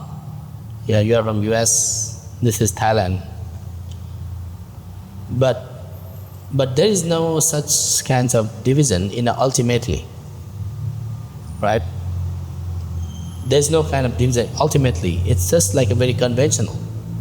It's like very, it's just in the idea. It doesn't exist in the reality. Like for example, when in Thailand, they say, when you are from the north, right?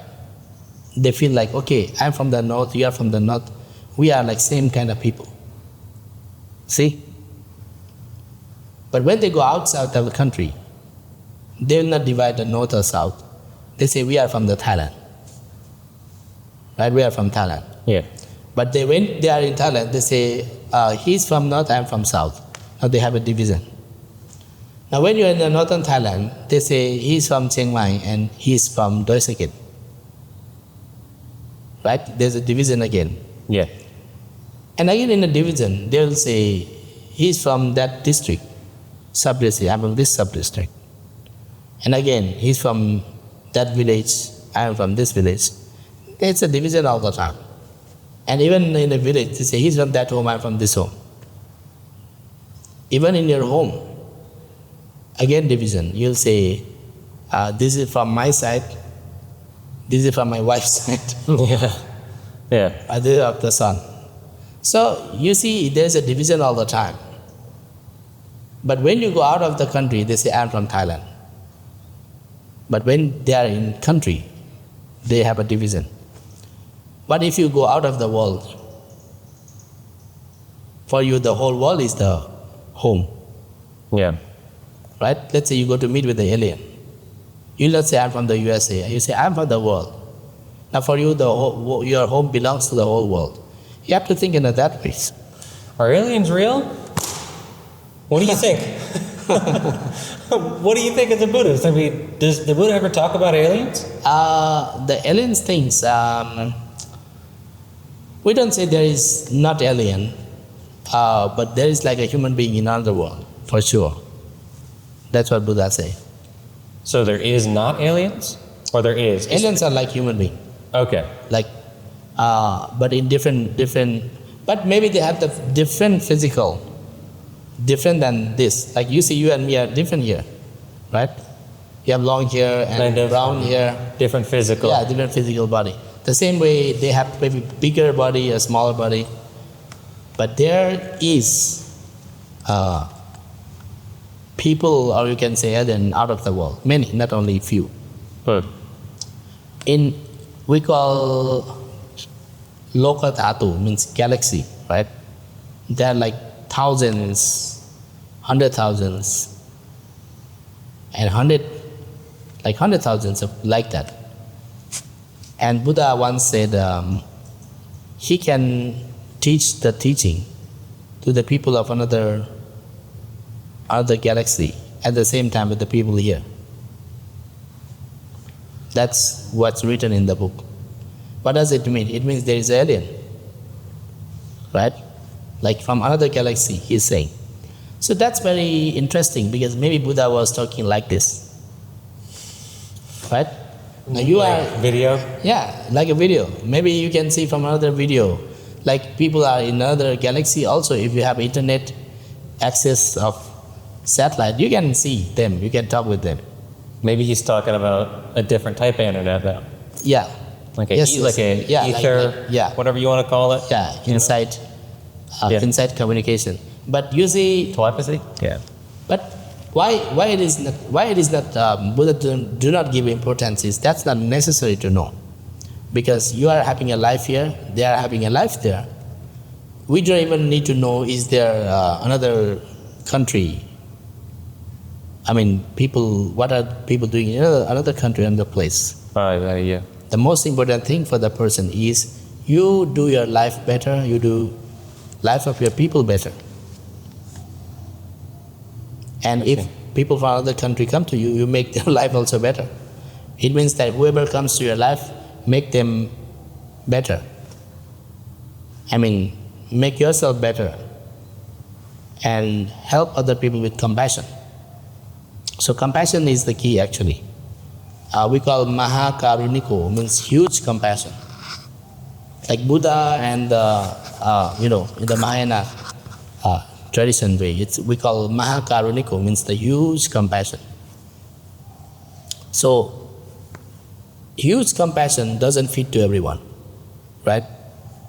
Like some people's mind capacity is very small. Some people's mind capacity is very big. Like some people want to be politician, some people want to be the king, some people want to be in a huge position, some people want to be a CEO. That means they have a huge capacity, huge mind. But some people have like small mind, small capacity of mind. They will not even think to become a CEO. They'll think becoming a worker is very good, happy life. And yes, they are very happy. You see lots of workers. They work in the daytime, they go back to their family, have a food, happy life. But see, you have to think all the time. See, they have to think all the time. Like Prime Minister have to think all the time. President have to think all the time. And you see the worker's life, it's a physically not so happy physically, but mentally, like, okay, they're having an easy life. Not so complicated life like president. But it doesn't mean president life is bad or prime minister life is bad. It is they like that way because their mind is big. They like that way. And workers like that way. So that's why you have to choose. You have to know yourself. Okay, this is me. This is what I like. And then you have to do accordingly with that mind. That's very interesting thing. That's very interesting thing. It's like mind is like a ball, right? Like a big ball. Let's say your mind is this big, right? And my mind is this big. I have a bigger mind? No, let's just for an example. Oh, okay. My mind is small, like this big. Your mind is this big. If you compare, That was a joke. you can take it like a just an example. Now, what happened is my mind fill more quickly. You see, my mind will fulfill more quickly because I have a small mind. Fulfill more quickly. Yeah. And it will also finish more quickly. And some people have a very huge mind. It will fulfill very slowly. Fulfill means mental power. Like when you meditate, you create some mental power. So you will not get to the trance quickly. Some people get trance very quickly, but some people it takes a very long time at the beginning. So they have to practice again and again to fulfill them, to fulfill their mental power. So when you practice like that, then you know your mind capacity is big or small, right? Big or small. And then you can understand yourself and do the work which is capable for yourself.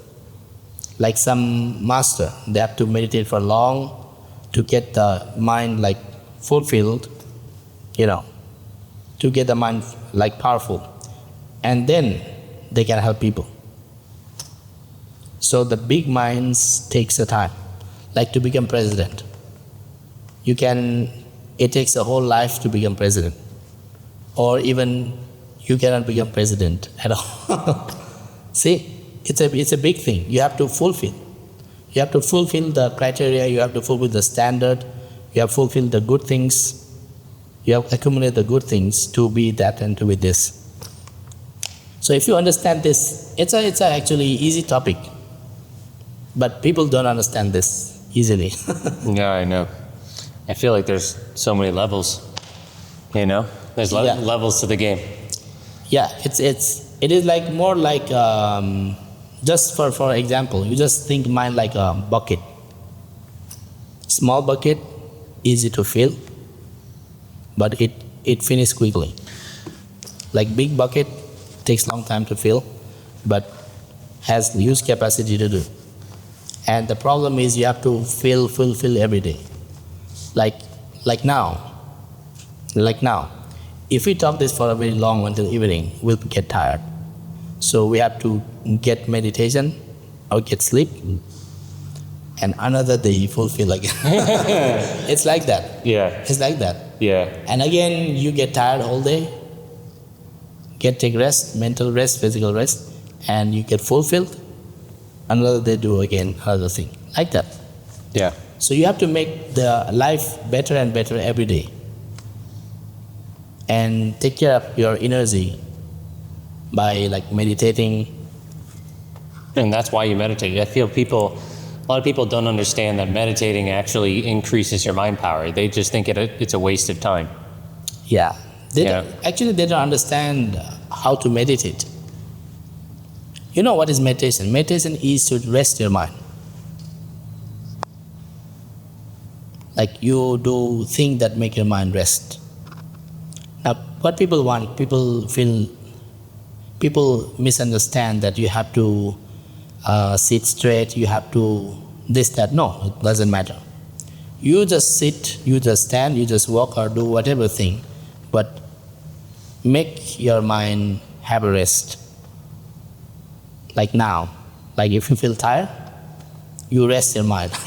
Yeah. You breathe in, you breathe out, you rest your mind in breathing. And you rest your mind like feeling calm. Like now you can feel calm. Even with the three breathing.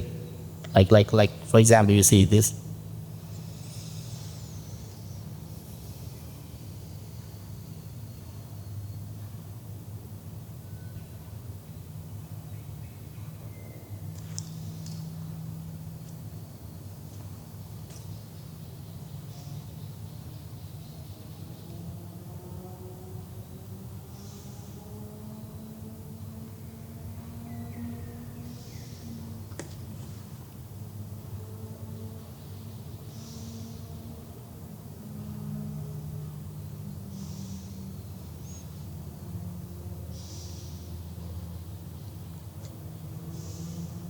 Okay, 3 breathing already.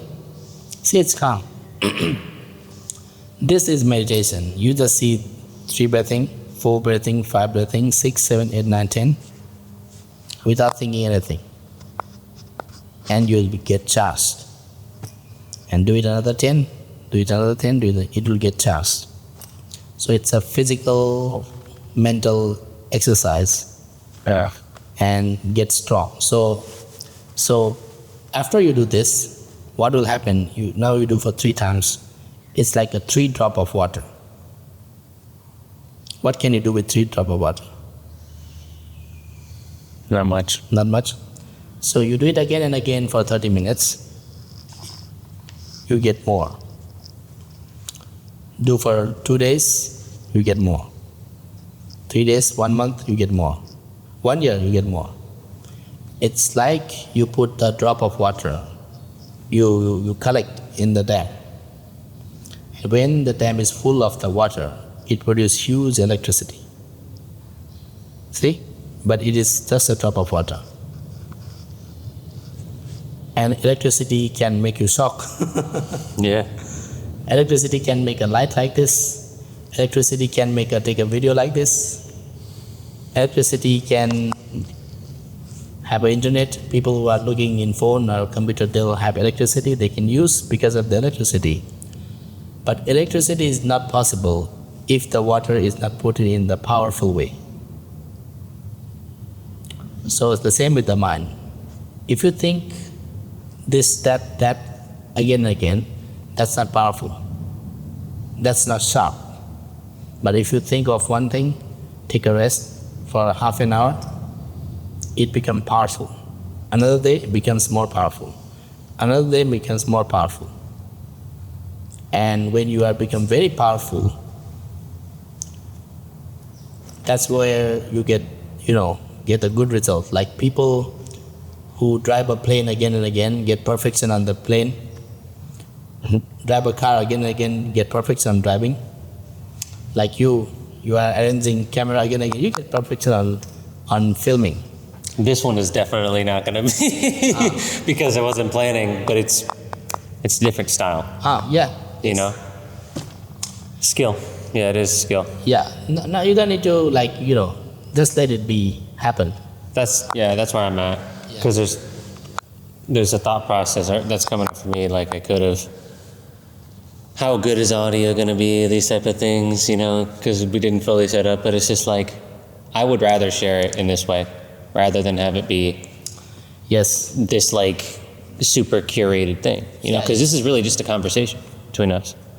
Yeah, it's more like natural way. Exactly.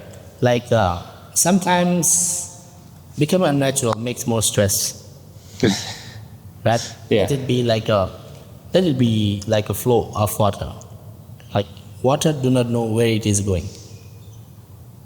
Right? That's how I feel. Yeah, water I don't know where I'm going. For real. But the one thing is sure, nothing can stop the water. You see, nothing can stop the water. It's just, why? Because it's very flexible. But the stone is very hard, but stone cannot move. Like a rock down here. Rock has so much pride that it is a rock, that it cannot move. But water is very humble. It goes down all the time. Very humble. And water is very humble, but yet water is very powerful. Nothing can stop the water. Just from the mountain, it starts the journey, and until the sea, ocean. Like you can learn from the water. You can learn from the rock. Sometimes become a water, sometimes become a rock. Not the water all the time, and not the rock all the time. Like, that's what I say. You should know when to move, and you should know when to stop. And then you'll get rest physically and mentally, and you move. And then you stop. Move and stop, and reflect. reflect where are you going. Otherwise, maybe you are going the wrong direction, right? You plan to go to the India, Yeah. but if you go wrong direction, maybe you go to the China. It's a wrong direction. So you have to stop and see. But why Buddhism is here is that finally everything is impermanent. You just remember one thing. Finally, everything is impermanent. Whether good thing, whether bad thing, whether perfect, whether history, whether future, impermanent. Because that is impermanent, it is suffering. But it cannot be the same. And because it is impermanent, it is changing, it is suffering, it is not in your control. So, Buddha say, enough of these things and get rid of these things, and you see the Buddha. Buddha did not stop enlightening other people. You see the difference? If Buddha did not enlighten, it will not be the useful of anyone. Now Buddha get enlightenment, and Buddha also teach these enlightenment things to other people. Now it's like this we are here because of the Buddha. Buddha get enlightenment in the Buddha Gaya, where you are planning to go. And you see here, this all is because of the Buddha. This hall, that pagoda, this temple here, the staircase that you come up, everything happened because of the Buddha. See the idea of the Buddha. It's not the isolation idea at all. It's a making impact in a peaceful way, in a very harmless way, in a very wise way. Like this. So you can do like this. You don't need to go to fight with people, hit the people to get evils. Yeah. You don't need to fight this, that thing. Because that is not helping people anyway. If you teach people to get peace, if you teach people to get detached, if you teach people like let it go, right? Do the good thing, make yourself happy, make surrounding happy, then that's what people want. And that's what people, searching all the time. But if you go back of the people who are always creating all the time, right? Creating this thing, creating that thing, creating this, that, all kinds of things, it will never get stopped.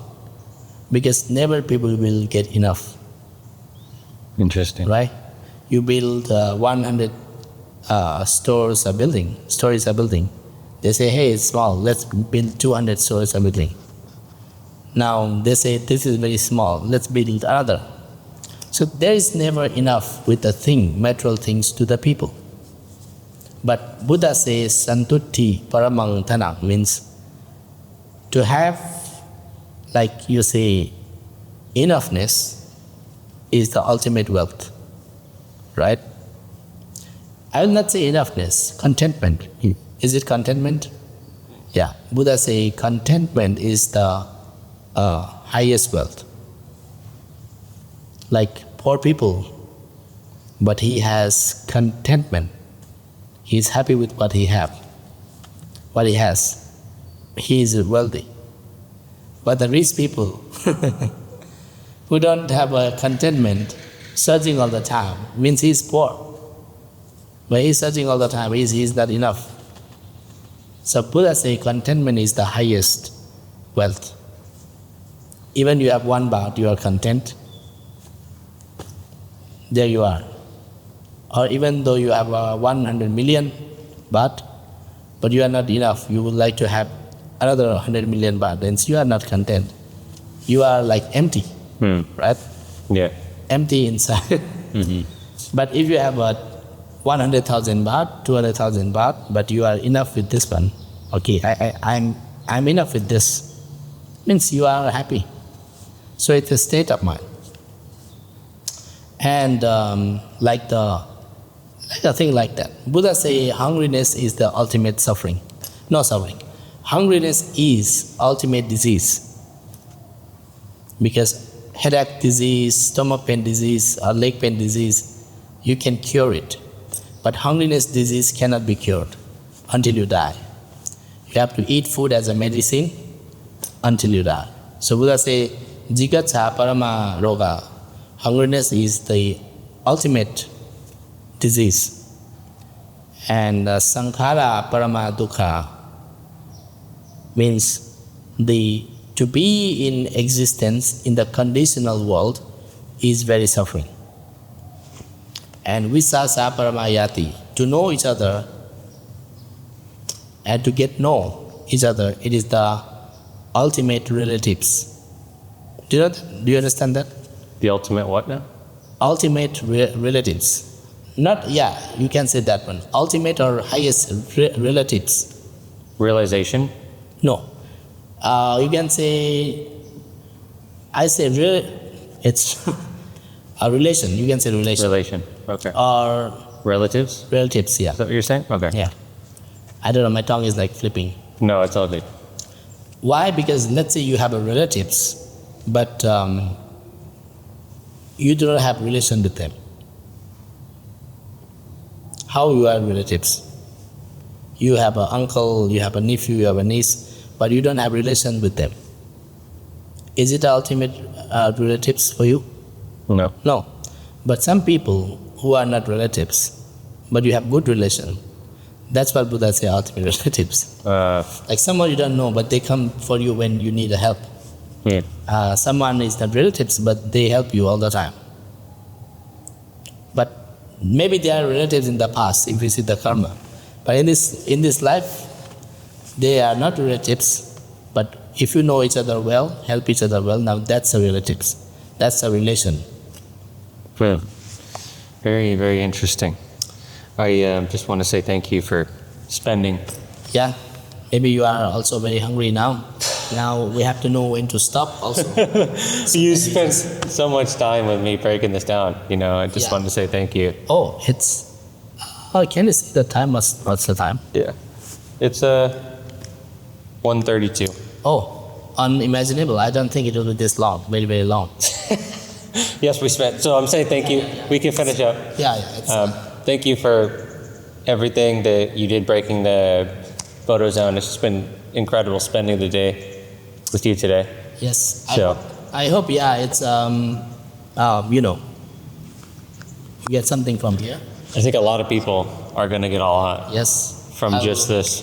I'll send a file of this field of cake. Actually, I make in English. I type in English and in Chinese. Okay. So it's like of 60. Actually, I'm thinking of publishing it, but maybe not now. Okay. Oh, is it raining? Might have just started. Yeah, it's raining. That's a good sign, right? You're just talking about water. Yeah, now raining is not letting us go anywhere. So you see, the moment if you realize that the rain outside and the water in your body is the same, is the moment when you hit the point. Like water outside and water in your body are the similar. Like if you don't believe, you go outside and take the water and drink. It's inside. So everything in the earth, it's related with each other. Like water elements, like this. It becomes river, becomes ocean, and come back again as a rain. So this is the problem of the world. Rain is having the suffering actually, because it cannot go anywhere. It's just raining all the time, and become the water vapor. Do you feel that? Yeah. Like for the rain, it's the suffering for rain, for the water. Like it has to fall down like this, become a river, go to the ocean, become water vapor again, go to the cloud and fall down again. Same with the human being world. You again get birth, again die, and again come back again. It's a different form. So if you understand the body as outside, phenomena like this, same with the body. Like you eat food, You continue your body, and again you're hungry, and you don't have food.